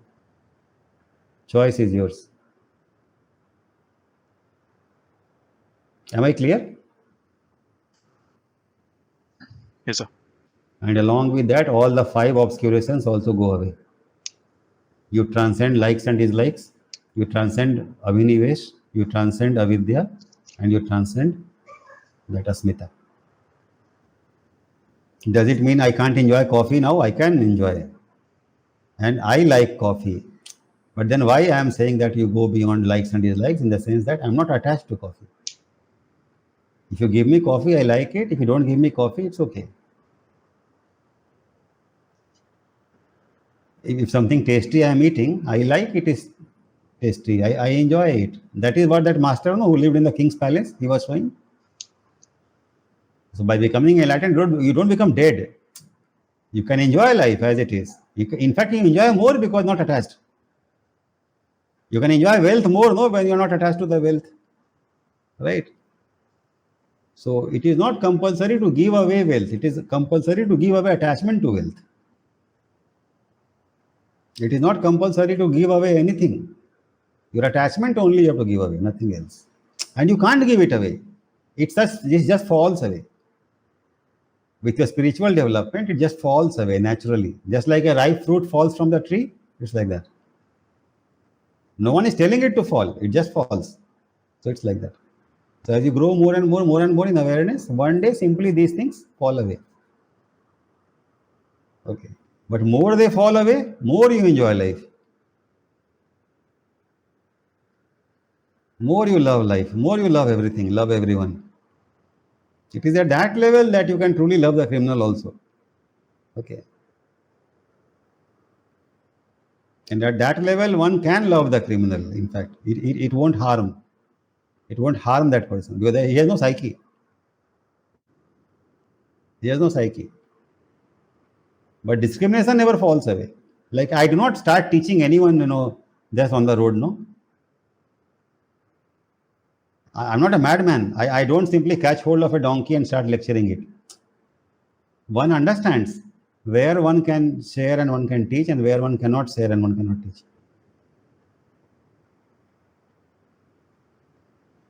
Just like God can't help everyone. So how is God omnipotent? God is omnipotent because if you give it a chance, it will liberate you. God's omnipotence is not that whether we can run the whole Tokyo city light system for 1 million years. That is not the type of power God is. That is nuclear power. Divine power is some other power. Divine power is that power which divinizes your consciousness, transforms your consciousness, transforms a sinner into a saint. Even the most wild person becomes serene because of divine power. Once divine starts to work upon them. Once they allow divine to work upon them. In this connection, one book I will recommend to you to read very seriously and slowly. Okay, it's written by Joel Goldsmith and the book's name is The Infinite Way. The Infinite Way. In this whole world, I have found only one person who describes my experience so clearly. So when I read him, I said, aha, very nice. So one more person had realized this. Because it's my realization also. What is that realization? It is not that God is not trying to help. It is, we are not able to receive help. God is always available to help. But we are not able to receive help. And why? Because our Chitta has become contaminated. Now, he will not say these things in this language. He will say these things in his own language. But when you read that book, you'll understand that he is teaching the same thing in his own way because he's a Christian, so he's following the biblical language. But he's teaching the same thing in his own way, what I am trying to say. You have to allow God to help us. So God helps those who help themselves. It means that only. God helps those who allow God to help them. But how you allow God to help you? You allow God to help you by helping yourself. How you help yourself? You help yourself by uplifting yourself, raising yourself from pessimism to optimism, from dark thoughts to bright thoughts, from hate to love, from anger to tolerance, from restlessness to peace, from dissatisfaction to contentment, wanting this and that to letting go this and that, from getting to giving, getting more and more to giving more and more, giving more and more and giving up more and more, both. Giving up is hated by the modern society, but giving up is a beautiful spiritual practice. What you can give up in life, the extent to which you can give up is the extent of your spiritual power. If one day you can give up your life for the sake of someone, you have reached God. You have become God. Jesus laid down his life for the sake of his followers. But did he ever complain while when dying, or did he try to take revenge or curse or something? No, he simply peacefully accepted it. He had become God, no? Jesus. I will take a pause. I would like to hear your responses. I have gone very deep last 45 minutes.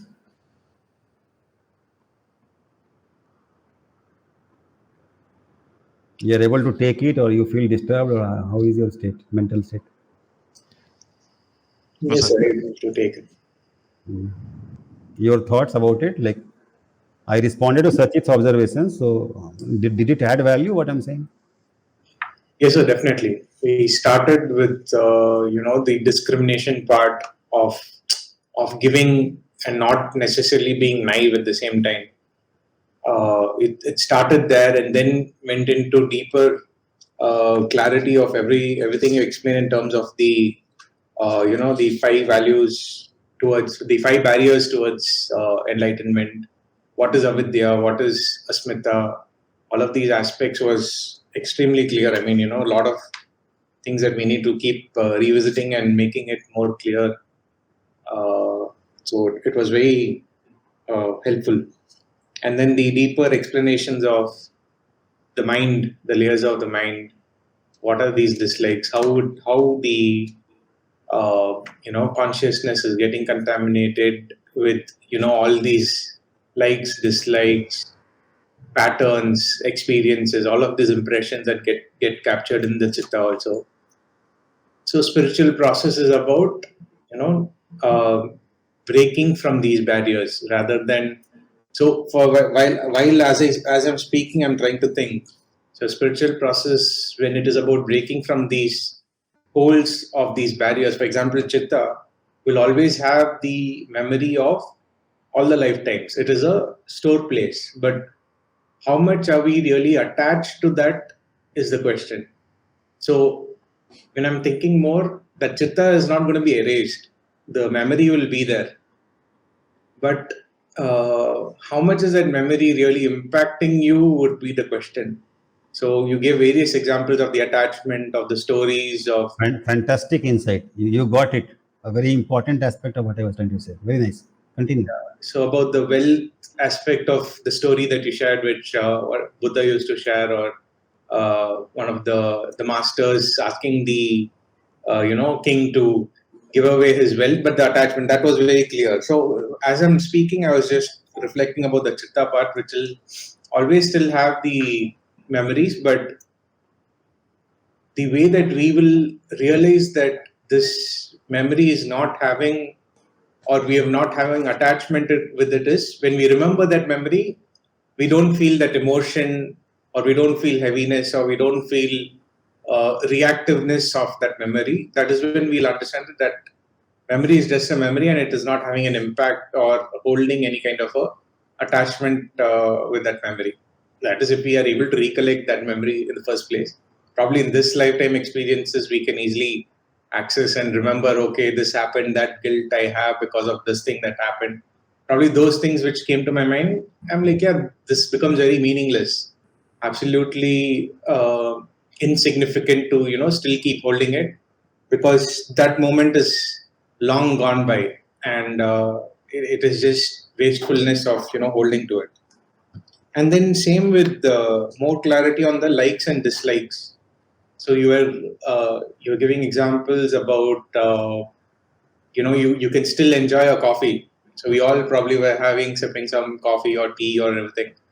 It is still something that I, as this person, this personality, am liking it. But at the same time, it doesn't mean that I will not lose the personality part as well as what you mentioned in between once. Yeah, it's a very important point. For example, when I see horoscope, no, Amma's horoscope or Sai Baba's horoscope, like I keep these two horoscopes because I'm very fond of both of them. So when I see their horoscopes, I can very well see why they are behaving the way they behave, because their horoscope describes. you reflect your nature. So Chitta doesn't get dissolved. So it is told in our books that the karmas become like burnt ropes. They retain their shape, but if you touch them, they become like powder. It's like that. So karmas are fried in the eyes of enlightenment, in the light of enlightenment, the fire of enlightenment. That is what the scriptures describe. So my karmas are getting fried up slowly, slowly, slowly. One or two huge karmas are there which are taking a lot of time to get fried because they are resistant to getting fried, but still at a deeper level, maybe the rope is very deeply rooted in me. It is getting burned from the upstairs, but the depths in the unconscious are very very deep. The roots are very, very deep. Maybe I am doing these things for many lifetimes, but are resistant to, what are so resistant to transformation. But the point I'm making is that more they get fried, more the consciousness gets liberated. And more the consciousness gets liberated, more the awareness becomes brilliant. And more the awareness becomes brilliant, more the omniscience aspect of God will start manifesting. Like my karmas have burned sufficiently for me to be able to explain and understand virtually every spiritual principle with so much clarity. But still they have not burned so deeply for me to be able to perform miracles. So it is all a part of the different stages of the journey. As you go further and further, deeper and deeper and deeper, and higher and higher and higher, you can unfold more and more hidden powers inside you, and thereby inspire everyone. So that is the main point. So another point I would like to add here is that it's a continuous journey. It's a never-ending journey. Never forget that. That will help you to never become dispirited or disappointed or pessimistic.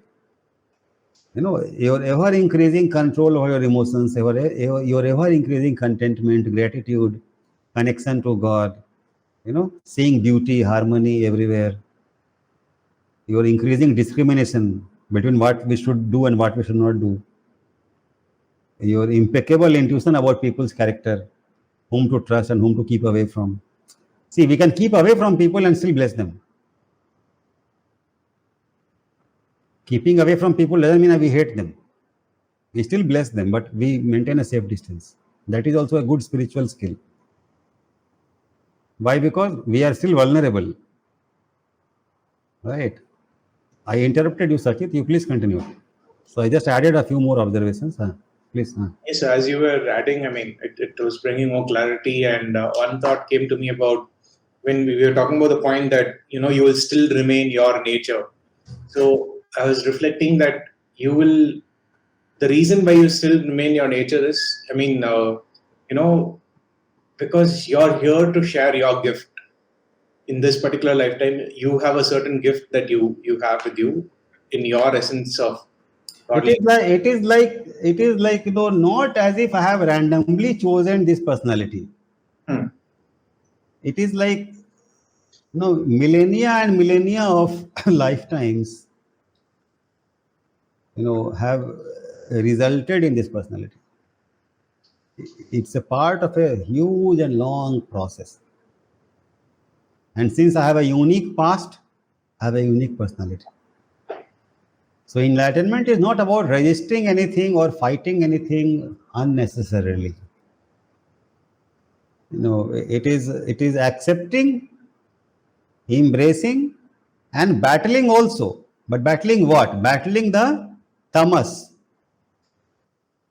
Battling those tendencies which keep me away from God. I don't battle love. I don't battle gratefulness. I don't battle brilliance. You know what I'm saying? Good things, if they increase, they are the glory of God. And bad things, if they reduce, they are the obstructions to God being removed. It's like that. And the personality is personality because it's a resultant of my past. That is why Amma is different, Baba is different, I am different. We are same in our enlightenment. We all three know the same God, but we are manifesting it according to our nature. That is the point. That is why spirituality, the way it is taught in India, is so beautiful. It never takes you out of the equation. It places God on the pedestal, but it gives equal importance to you. Like two hands of a clap. God is one hand, you are another hand. If you were not there, God will be helpless to manifest its glory. And if God will be not there, you will be helplessly trapped in this Maya forever. Both are needed, no? God is needed for your bliss, and you are needed for God's work in the world. God wants to liberate everyone, liberate the hidden divinity in everyone. But he is helpless unless he finds enough people to help him. You are one such person, I am one such person, Raj another such person. He has caught hold of us as promising people, and he has forced me to teach these classes. Okay. And he is motivating you to keep coming. You see, it is not as if God is calling some specific people. He is calling to everyone, but who listens to the call? That's the idea. Okay. Sitting in everyone's heart, he prompts goodness. But who listens to that voice? We call it conscience, no? That is presence of God, conscience. Please continue. Yeah. So as we were speaking, still more thoughts are coming. So I don't recall who was from which reference I'm picking this. One of the places we have described the closest or the nearest way to visualize a consciousness is like a bubble, which is not necessarily a concrete shape yet. It is wobbly. It is constantly having changes in shape. But picking that reference of the consciousness, if what you were also sharing, I'm trying to these visuals were coming to me. So if God or the Creator itself is the absolute or the brilliant light, which is completely white and shining, and the consciousness is this bubble. So we know that when the reflection happens, the consciousness of the bubble takes certain different shades of colors, and each bubble has its own way of its own nature of reflection, its own that different shades in the millions of shades of colors. So in that, like in science, it is believed, it is not believed, it is known that between 2 points A and B, how many points are there? infinite. Infinite. Even if A and B are only 1 nanometer away, still infinite number of points are theoretically between these 2 points. Yes. So it's like that. Or if you take the color yellow, how many shades of yellow are there? Infinite. Never ending. Never ending. Everything about universe is infinite. Why? Because God is infinite. Because source is infinite. Yeah. So an important spiritual skill or talent or ability or aspect of intelligence is very important point, Sachit. Please listen carefully. A very important aspect of spiritual intelligence is to learn in terms of categories. Don't be obsessed by exhausting any category. You will never succeed. That is stupidity. So what I'm trying to say, if you have experienced one item belonging to one category with complete awareness, you have experienced the entire category. Do you follow what I'm saying? If you have loved one girl with all your soul, then you have known love for a girl. You don't need to love again. One lifetime is more than enough. That's what I mean. So that's a very important skill, very important understanding.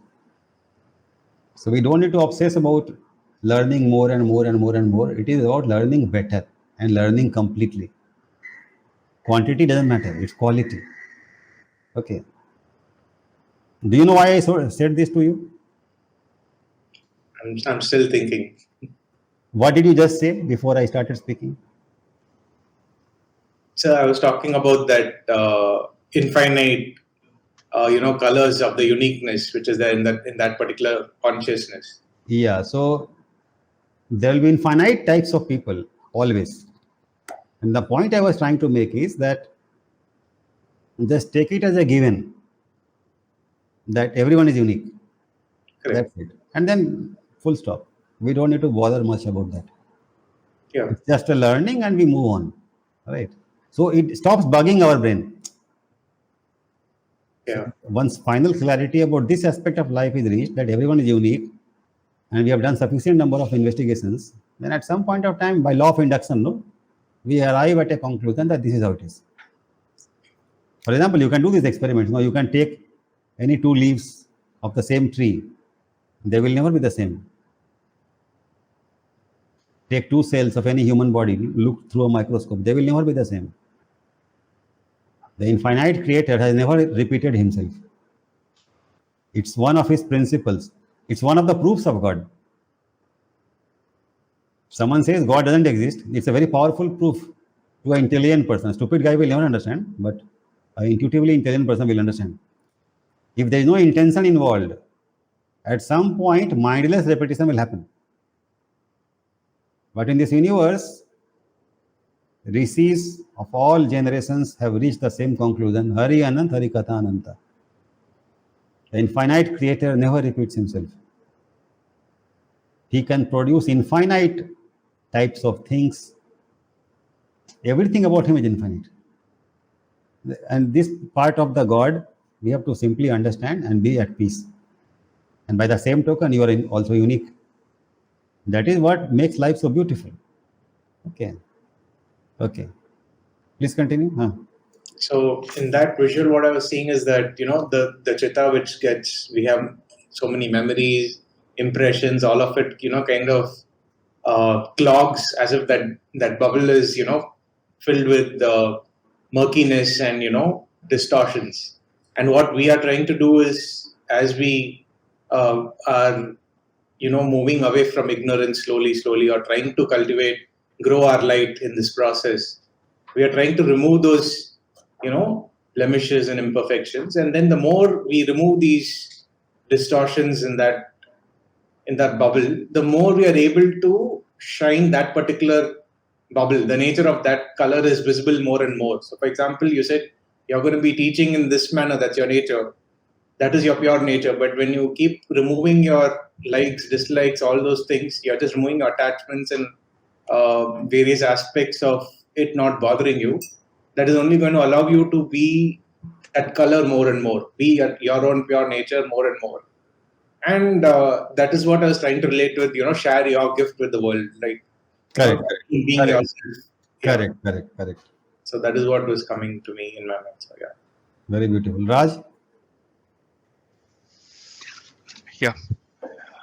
Sachit, beautifully put across. Chips over. Please continue. I'm talking to my wife. She gave me tea.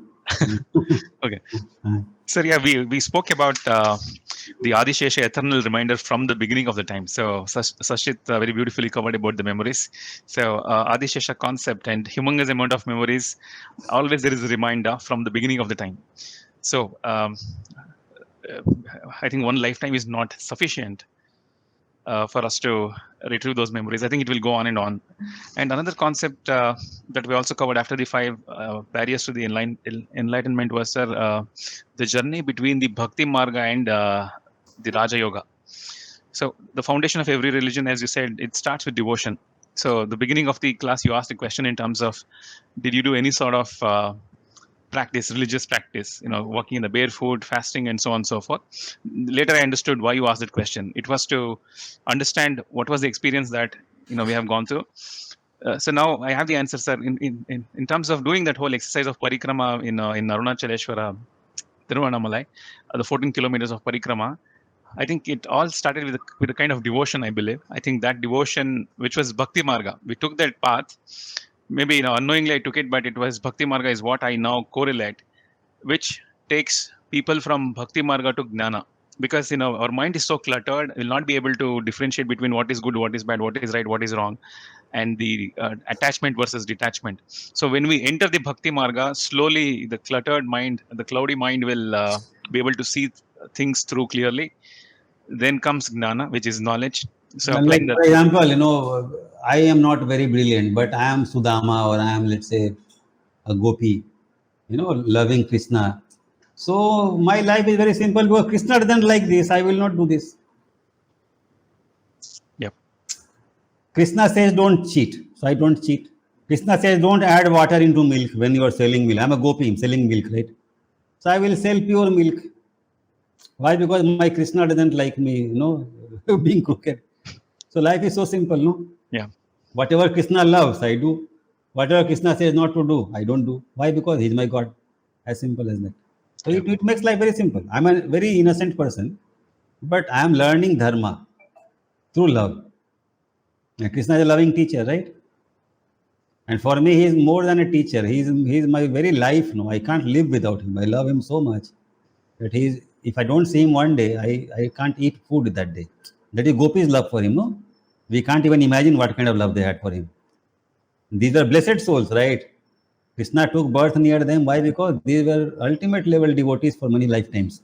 So he blessed them by his auspicious. When he was taking avatar, no, he ensured that all his dearest devotees were in that place where he takes birth. How beautiful that is. I mean, my tears are coming to my eyes. So that is, which means I'm a devotee at heart. If I have evolved so much, because first gift I had was devotion only, right? Now, please continue, Raj. Thank you, sir. Yeah, sir, between Bhakti Marga and Raja Yoga, so there Gnana Marga and Karma Yoga, right, which will take us to the Raja Yoga. So, sir, I was always under the impression while learning astrology that Raja Yoga meaning everything is quantified in terms of how well this person is going to lead the life, in terms of wealth and so on and so forth. But today I understood that the real meaning of Raja Yoga, which is the enlightenment, starts from devotion to through the journey of Raja Yoga. Like Dhyan marg is Raj Yoga, okay? Yeah. When people meditate, no, that is Raj Yoga. Mm-hmm. In spiritual path, no, in terms of spiritual path, Krishna describes the 4 paths, no? So it is Dhyan marg is the Raj Yoga. Vivekananda called it Raj Yoga. Vivekananda, no, Ramakrishna's disciple, he called it Raj Yoga. Right. And he popularized the term Raj Yoga. So I'm using the same terminology. But Vivekananda used and made it popular in the whole country. Correct. The Vivekananda, I think, is the most popular spiritual hero in the last 100 or 200 years. Many youth look up to him, right? Right, sir. Please continue. No. Yeah. So this journey leads to Satchidananda, Ananda. And another important aspect that I took out of this portion of your lecture was devotion of God transforms character. I think that's a very deep... that's a very important point. Important point. We need to teach our children, like your own children, Sachit's children, my children, all our children, we need to teach this. Because children can learn devotion very quickly. Because children are loving souls mostly, right? So they have to be taught to love God.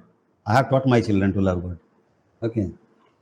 They had sanskaras also because they are good souls, but I have taught them also consciously. Now please continue. Yeah, sir, we also spoke about love for God. So without even loving God, we cannot expect God to love us. It starts from us. The inner voice, the inner happiness, the inner love has to start first before we even expect love from God.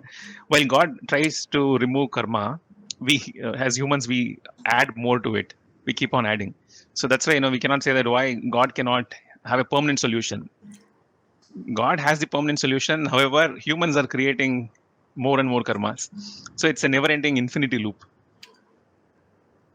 Is what I took. So the first step is of the human. Mm-hmm.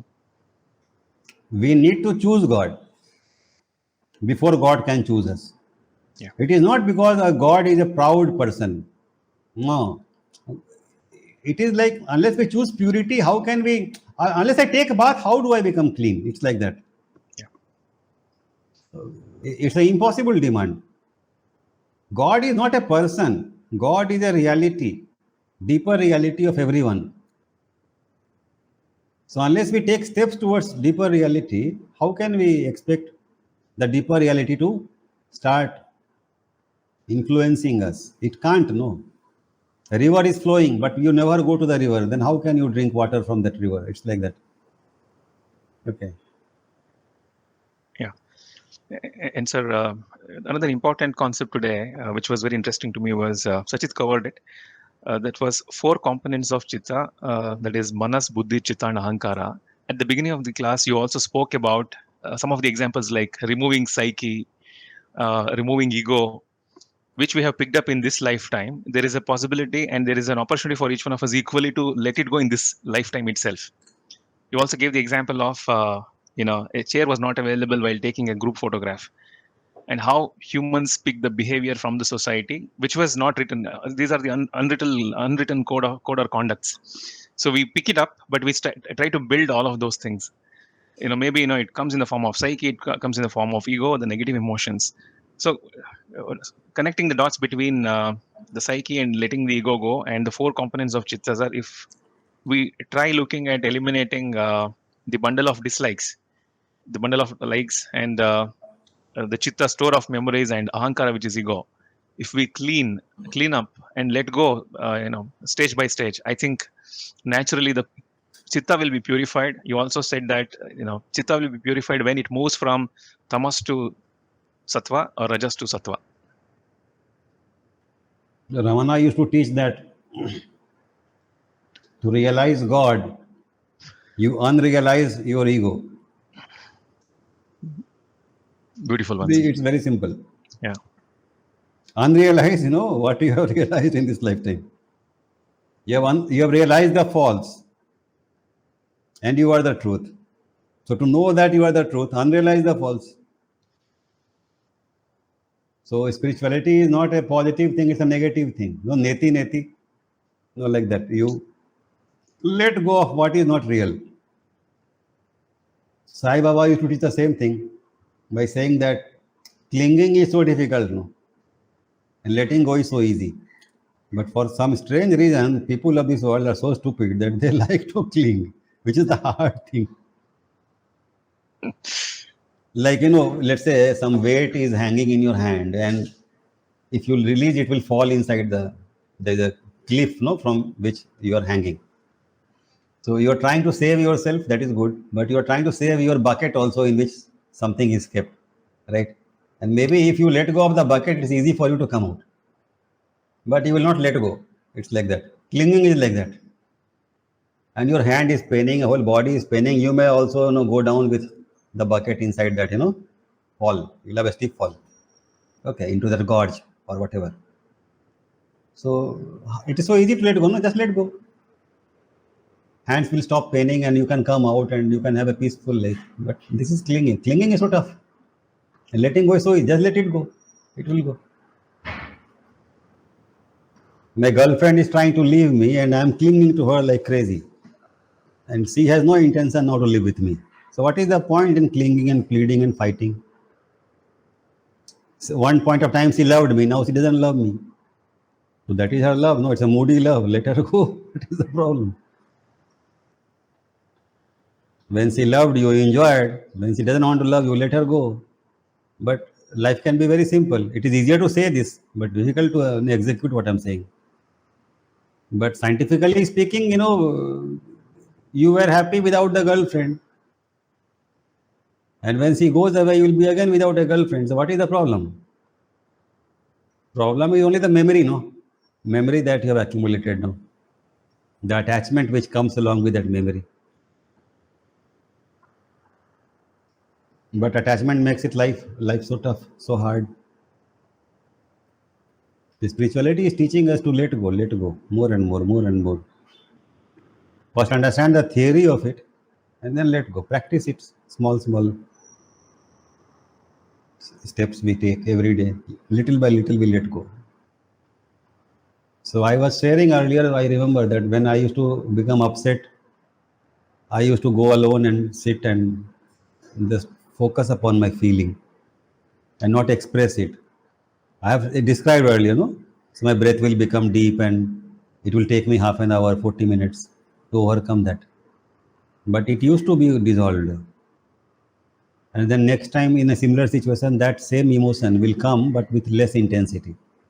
And over a period of time, 6 months, 1 year, 2 years, 3 years, that particular emotion stopped having hold over me. Same person, same situation, now no reaction from my unconscious mind. Which means one pattern was released or dissolved. That type of giving up, I'm telling. Not only giving away, but also giving up. Okay. It's a nice concept, sir. Giving, forgiving, giving up. Hmm. Hmm. Good. Yeah, sir. We also spoke about how Tirtha is Tirtha purifies the aura of the body because the sanctity of the place is different. A temple premises versus a market premises. Though both of them are places, but they have got different weightage in terms of their sanctity. So that's another aspect. There are vibrations in the atmosphere. Yes. They are different. In a temple, the vibrations are very powerful, very, very beautiful. They cleanse the aura. Right.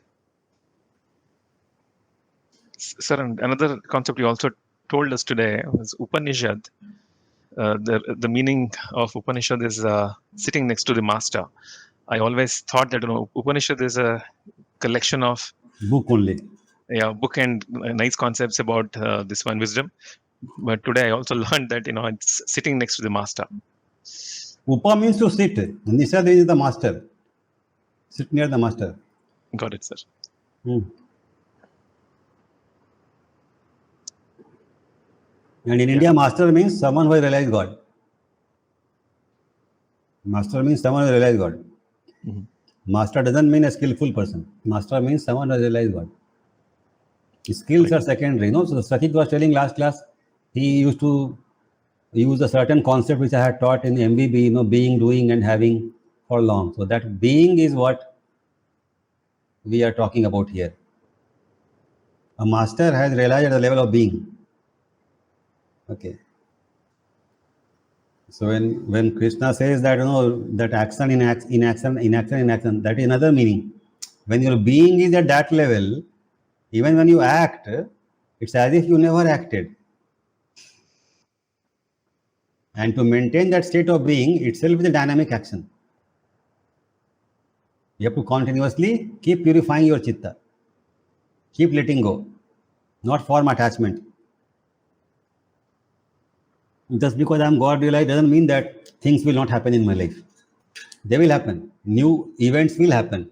But I have to keep my alertness high that they don't cling to me. They don't form new karmas in me. It's like, I have taken bath yesterday. Do I need to take bath today also? And tomorrow also? So in Buddha's life, it often used to happen. Buddha will be spending his life in public for 3 months, 4 months, 5 months. Then he will go on a retreat for 15 days. He will not talk with anyone. Why he needed that? Because he himself needs to renew his energy. He dissipates a lot of his spiritual energy, then again wants to recharge himself. Like any system, his battery also needs to be charged from time to time. So Amma also says that a powerful master is like a powerful transformer. So you are like maybe 12-volt battery and master is like maybe 1000-volt battery. It's like that. So she is always referring to the infinite source of power, God. Masters are tuned into that power. Okay. Amma also gives another example that presence of God can be felt by those who are attuned to God. So like she says, right now if you don't have a cell phone, you can't catch the signal that the mobile phone tower is radiating. But if you have a cell phone, you can catch that. So God is like that. It's a presence which if you are tuned to it, you can catch.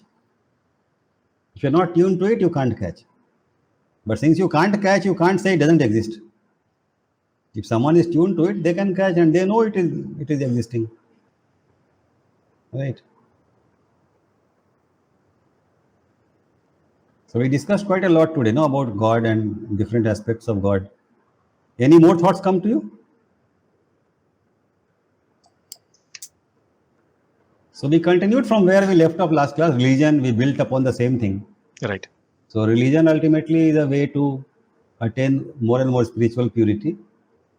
And as I told, if you unrealize the impure elements, purity always was your nature, always is your nature. So once you let go of the impurity, purity asserts itself. It doesn't come from somewhere outside. If you let go of hate, love emerges from inside. If you let go of restlessness, peace emerges from inside. And love, peace, strength, hope, optimism, happiness. These are not different qualities. These are different aspects of the one God. As God starts to increase in you, as light starts to increase in you, you start to exhibit and experience more and more of these qualities, all these good qualities.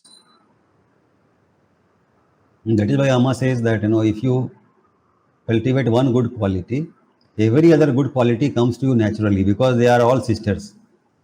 All the sisters love to live together. They can't live separately. That's what he means.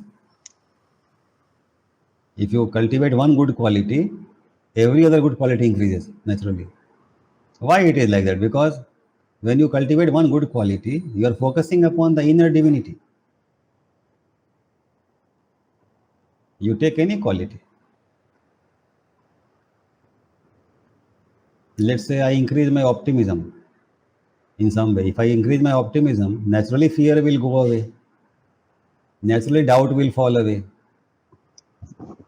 Naturally I will start to see positive things in life. As a result, naturally gratitude will well up in me. As gratitude wells up in me, love will awaken for God, how much He is giving me. Then as love awakens, you become more generous and kind, because you also want to give back. So it's like that. It's a natural process. One good quality you increase, every other quality increases.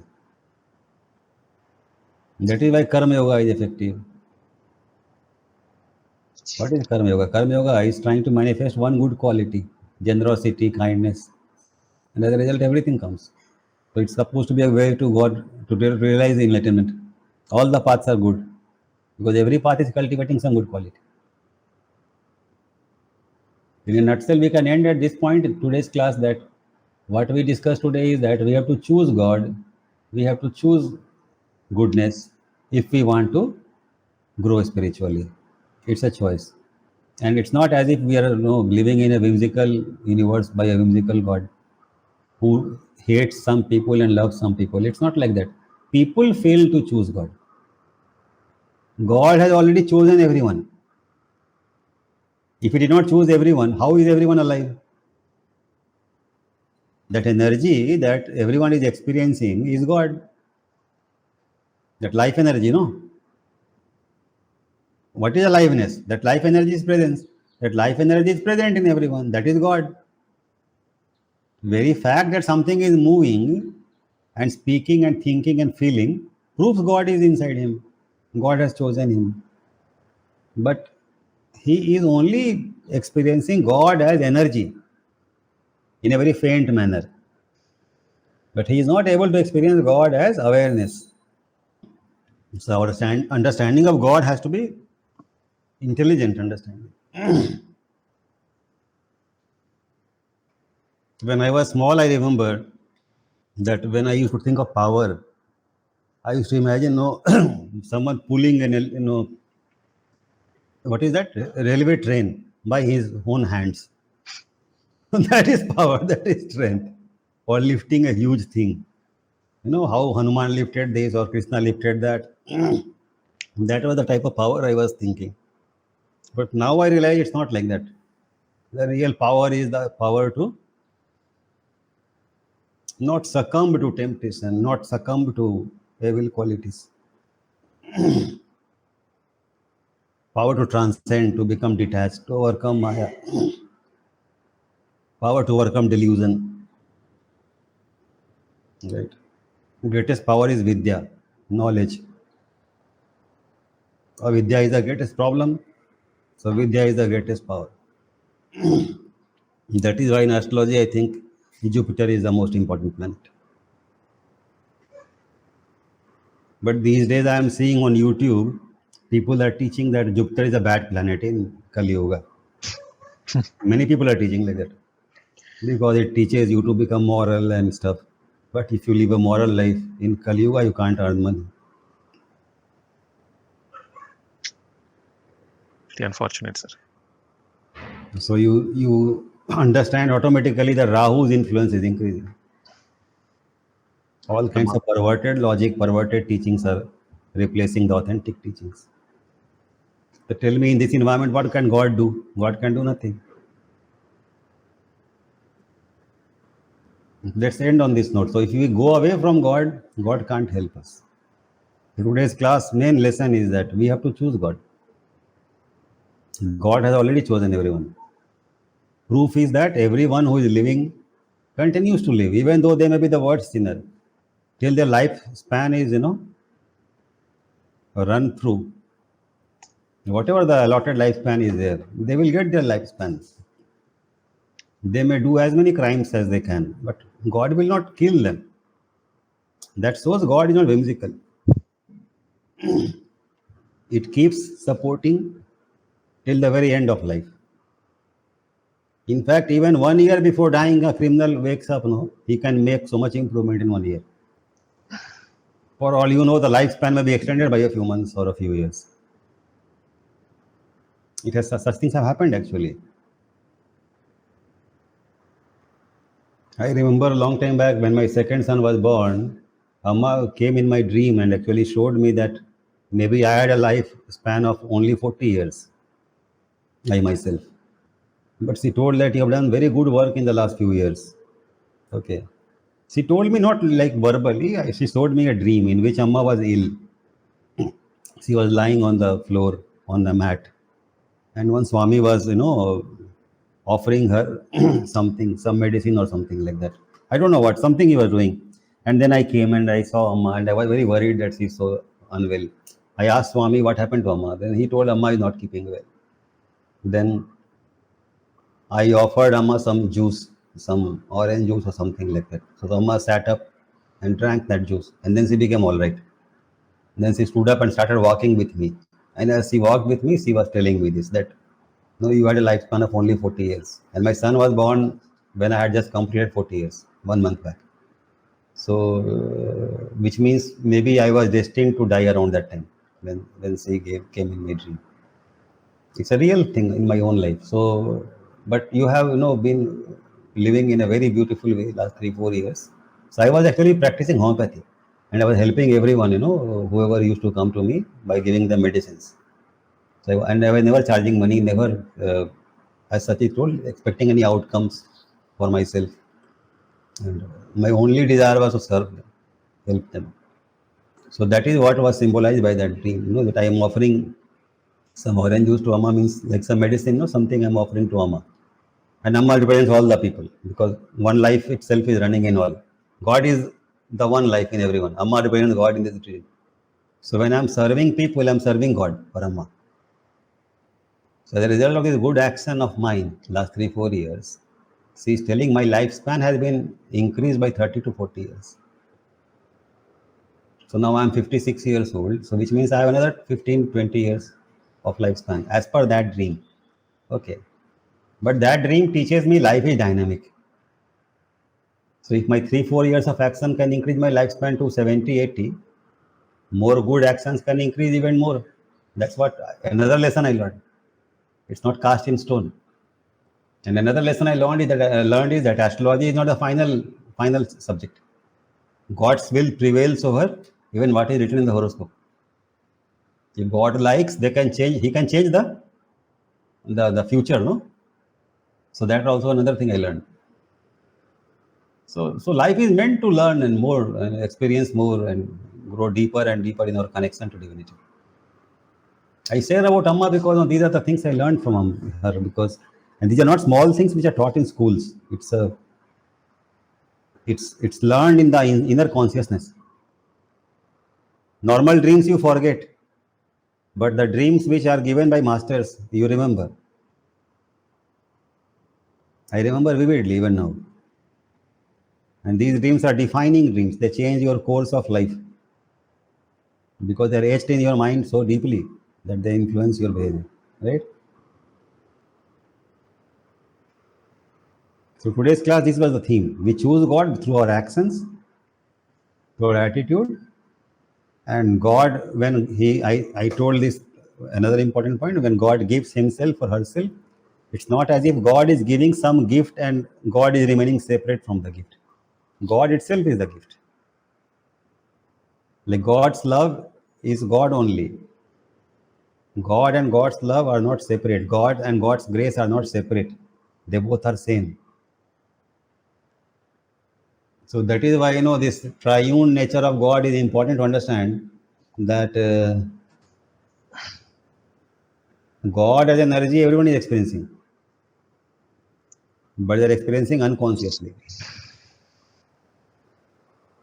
Why? Because the Chit aspect or Chid aspect of God, it is covered under tons of Maya, tons of karma. And that is why we are not able to remain in touch with the awareness aspect of God, the self-awareness aspect. Like, it is told that even to see sunshine, you need the inner light of consciousness. Isn't it? A blind man may not be able to see the sun. So, but consciousness itself is self-evident light. You don't need sunlight to see consciousness. That is why, when you realize consciousness, it's called self-realization. It is automatic. You don't need anything else to realize it. It is self-evident truth. So once you become enlightened or you start to reach those levels, you start to intuit that actually this is what my true nature is. So my true nature is, we saw that power obtained that infinite universe. My true nature is, you intuit that somehow bigger and vaster than that. I am in reality somehow much, much vaster than even the infinite space. It's not that we are experiencing this, but we are intuiting this. Okay. Now what we will be experiencing ultimately, I have no idea. But going by what Krishna revealed to Arjuna in Bhagavad Gita, that Virat Swarup, that chapter 10, if that is real, that shows that a real master like Krishna can demonstrate that vastness, that everything is inside him. Which means Krishna's experience is that only, isn't it? Otherwise, how is he able to show that? Right? Shall we end there? Sure, sir. Now, these are very fantastic ideas. We don't need to bug ourselves too much with that. But at least theoretically, our rishis are showing us that the end goal of enlightenment or spirituality is not a very boring state. It's a very super exciting. Right? On the initial, I remember long time back when I used to be, like this. Sometimes I will lose hope and optimism, and I will think, oh my God, it's so painful. And for 15 days, I will not meditate like that. For 10 days, I'll stop reading good things. But slowly, those tendencies are becoming weaker. Now, almost every day, unless I have too much work in office, I will at least meditate for 2-3 hours, at least. But even on a bad day, at least 10-15 minutes, I will definitely connect with God. Even when I'm very tired, at least just to, what shall I say? The love for God is there. That's what I'm trying to say. It is no longer that effortful or painful or something. It's a very, you do not get any pleasure like what you see in a movie or something. It's a different type of, it's like coming home, like every day you feel like connecting to your own true self. It's like that. In that place, nothing disturbs. Everything is good. Everything is fine. And you know that one day we have to be anchored in that consciousness fully. It will be a lie to tell that when we engage with the world, it doesn't disturb. It disturbs. Because the world is very powerful. It is very strong. You experience everyone's consciousness, everyone's currents of thought and feelings. And they may contaminate your own awareness also. Like, no, such is by telling about the bubble. Your bubble may be absorbing things from other people's bubble. So it does become a little bit painful by the evening time. Like in the morning, I'm very fresh. And because I meditate, when I go to office, I'm very fresh, very exuberant and very energetic. But by evening time, every day I'm exhausted. And I feel spiritual people become more exhausted. Because they are absorbing, we are more transparent now. So they are absorbing a lot of stuff from the world outside. So by the night time, I have to be with myself for some time. To again cleanse and let go. Otherwise, I will be agitated in the night time. While sleeping, sleep will not come easily. It's not a pain-free journey. But then when we love God, we are able to bear pain. Okay. Our scriptures describe everything, everything. In Bhagavatam, story of Bhagirath is that, no? Bhagirath made so many efforts to bring down Ganga. And then he was searching for who can bear the load of Ganga. Then, they found Shiva. The Lord Shiva took the burden. So this is a symbolic story telling you about the enlightenment process. First of all, it's so hard. Bhagirathi Prayatna we need. So then for consistent, with consistent effort, we have to make, long effort. Then when Ganga means God's love or flow of God, when this agrees to come down, we need Shiva like tolerance, endurance, what is called titiksha in Sanskrit. Titiksha is a term in Sanskrit which means spiritual endurance. Titiksha. In English, we can spell it as Titikasha. Titiksha. So, you need Shiva like endurance, Shiva like love for God to tolerate the flow of God through your system. So, Shiva holds the Ganga in his head, in the mats of, hair, the matted locks of his hair, and slowly Ganga flows downwards. So that is the symbolic story of the enlightenment process. It requires effort, requires love for God, requires ability to bear pain. So in my personal journey, many times for the last 7, 8, 9 years, maybe even 10 years, I'm not able to sleep for long, like 3 hours, 4 hours, 2 hours, fitful sleep. Okay. Even when I go to sleep, my mind will wake up very quickly. And sometimes it is a little bit painful also, because the daytime I have to work, I have to teach, I have to do a job. I can't let go of my job also, given my financial condition and all that, family responsibilities. So I have to plod through this phase. Titiksha is a quality that I need. Knowing that I am on a, knowing the right process. Remember that fivefold thing I keep saying, that I know my process is good, I have to keep doing it. So you need knowledge, you need love, you need endurance, grit, everything you need. It's a real challenge, And why I'm sharing this last part is that, never forget that it is not easy. It is not easy. Spiritual development is not easy. We have to fight for every inch of the development. Okay. I will end here and I will just ask you people to tell me in a minute or so your journey so far, how you are finding it. Is growth happening or not happening? Is it painful? Is it blissful? What is it? What it is? Sir, if I may recollect the journey that we have started sometime back in April last year, I think the positivity, which is spirituality, sir, I think that to me that is more comfort. It gives me more comfort versus thinking about harming somebody, which my mind and body doesn't accept. If I start thinking more about any negativity, it's difficult for me to accept, even to my body or to my mind. So I see more happiness in staying away from the negativity. And since I observe myself in the last 10 months or so, 8 to 10 months in this journey, I feel the positive side of my life is growing more. I don't say that I'm close to the enlightenment, even at the stage 1 to 10 you just shared, sir, maybe in 1 or 2, stage number 1 or 2. However, this itself is giving me a lot of peace, a lot of confidence, and a lot of happiness inside. The inner happiness which I cannot express to the world, which world cannot see, inside me. How am I leading my life?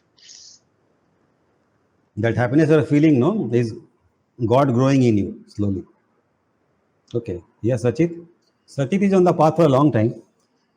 Yeah. So, sir, I've been enjoying, especially I somehow subconsciously value the aspect of clarity a lot. So I simply love these interactions, and the more clearer everything keeps getting, it helps me a lot of it helps me in a lot of ways. Certain things are very so deep rooted and clear that you remember it so vividly, and when I live my life, I mean it helps in multifold ways. And the current journey has only kind of, kicked me back into route of, experiencing all of these little more growth and light, little more, all these synchronicities which we used to talk about. All of those things keep happening more and more. The universe is always talking to us, through us, and all these signs that also keep coming up. I kind of, am more receiving towards them. Like you said, I mean, I'm able to relate that, you need to, God is always here. Accessibility is omnipresent, but how accessible are we? Probably we would have just, picked few small holes into that entire surface, and we are able to. This was a major doubt for me personally, that no, if God is omnipresent, then criminal also is God. But Yeah. that was clarified by after I read Sai Baba's literature, that actually God is omnipresent means God is accessible everywhere. But are we willing and able to access? Like Ammar's example of mobile phone as a cell phone tower. Yeah. Right, it's like that. Correct. And so many, 2-3 other, I'll surely quickly take a minute. 2-3 other major clicks come. Like, for example, you spoke about the Diksha. You spoke about how they chose Shiva to be able to, someone who has a capacity to withstand the Ganga to be flowing through. That nature should be there. So everyone has their own path. For example, probably in this class, me and Raj are here. And somehow there is some connection that we, associate with you, so that we are here every Sunday, and we are able to gain a lot from it. At the same time, everyone has their own path, right? I mean, they would have accumulated certain kind of knowledge in their own ways, but for many of them, it goes above their head. Many of the things, so they might not be able to relate at each and every step. But what I wanted to share is, I'm definitely enjoying, especially all the Sundays. We look forward to, okay, this is going to be an amazing. We have absolutely no idea what's going to be discussed. Every time. I also have no idea. I also have no idea. I come just like that and sit and start talking. Yeah. So, but then we know the assurance which is there is, we know that we are going to learn something great, and we are going to have, a good time. Enjoy more and more clarity, and discuss more and more things that grows our light more and more. So that is something that we always look for. I mean, I always definitely look forward to, and I've been enjoying all of these things. What happens? No, like what I'm sharing is, from a certain state of consciousness. It's not as if I'm preparing and telling something. It's just like a spontaneous flow, like it just happens. Like you say something, then some thoughts get triggered, but actually I'm sharing a state of consciousness. And in reality, like I am only sharing very little. I'm able to share very little only in every class, though we are sitting for 2 hours, 30 minutes, 40 minutes still, because that just shows you how vast this knowledge is and how much is there to learn. So, and every marg, see, if this class is happening, it's destiny only, And if I had not been trained by divine to be like this, I would not be able to take these classes. And if you do not have an inclination, you will not come. You can say this is destiny. Definitely. It's like that. So whatever is meant to happen happens. It happens in its own sweet time. So it's a good process, hopefully. So we have to be patient, and we have to just plod on and on. And as both of you say that some good things are happening. So that is very good. Right. So as Amma says that the human reality is that the divine, the mundane, and the criminal, and the evil, everything is mixed together. So we have to sort it out and separate the divine from the not divine and keep moving towards the divine. That is the main choice. Yeah. The Saraswati swan, he drinks only the milk and throws away the water, like that. So we have to just keep doing that, and as we keep moving along, everything will happen. So main thing is transformation of consciousness, development of goodness. If that is increasing day by day, along with clarity. See, clarity automatically does everything else, because what is clarity? Clarity is what I used to call wisdom, in our MBB classes. So if you are wise, sooner or later, everything else catches up to it. Like psychosomatic illnesses, like these days people are realizing that actually many illnesses are coming from the psyche. So if the psyche is healed, the body follows suit. So my understanding is that my experience is that as my awareness is growing, my health is also improving. Even though health is improving with a lag. Like awareness is jumping very rapidly ahead and health is not jumping ahead rapidly. But slowly, by and by, health is also improving. So it is true that awareness, slowly starts to heal the body also. It is that powerful. But it does so with a lag. So what you are experiencing more clarity, it is slowly going to do wonders for you. Slowly. Okay. And we'll wait for those days to come when, all of us will be much more brighter than what we are today. Right? Right, sir. See you till next time. So, thanks, Raj. Bye, Rohan.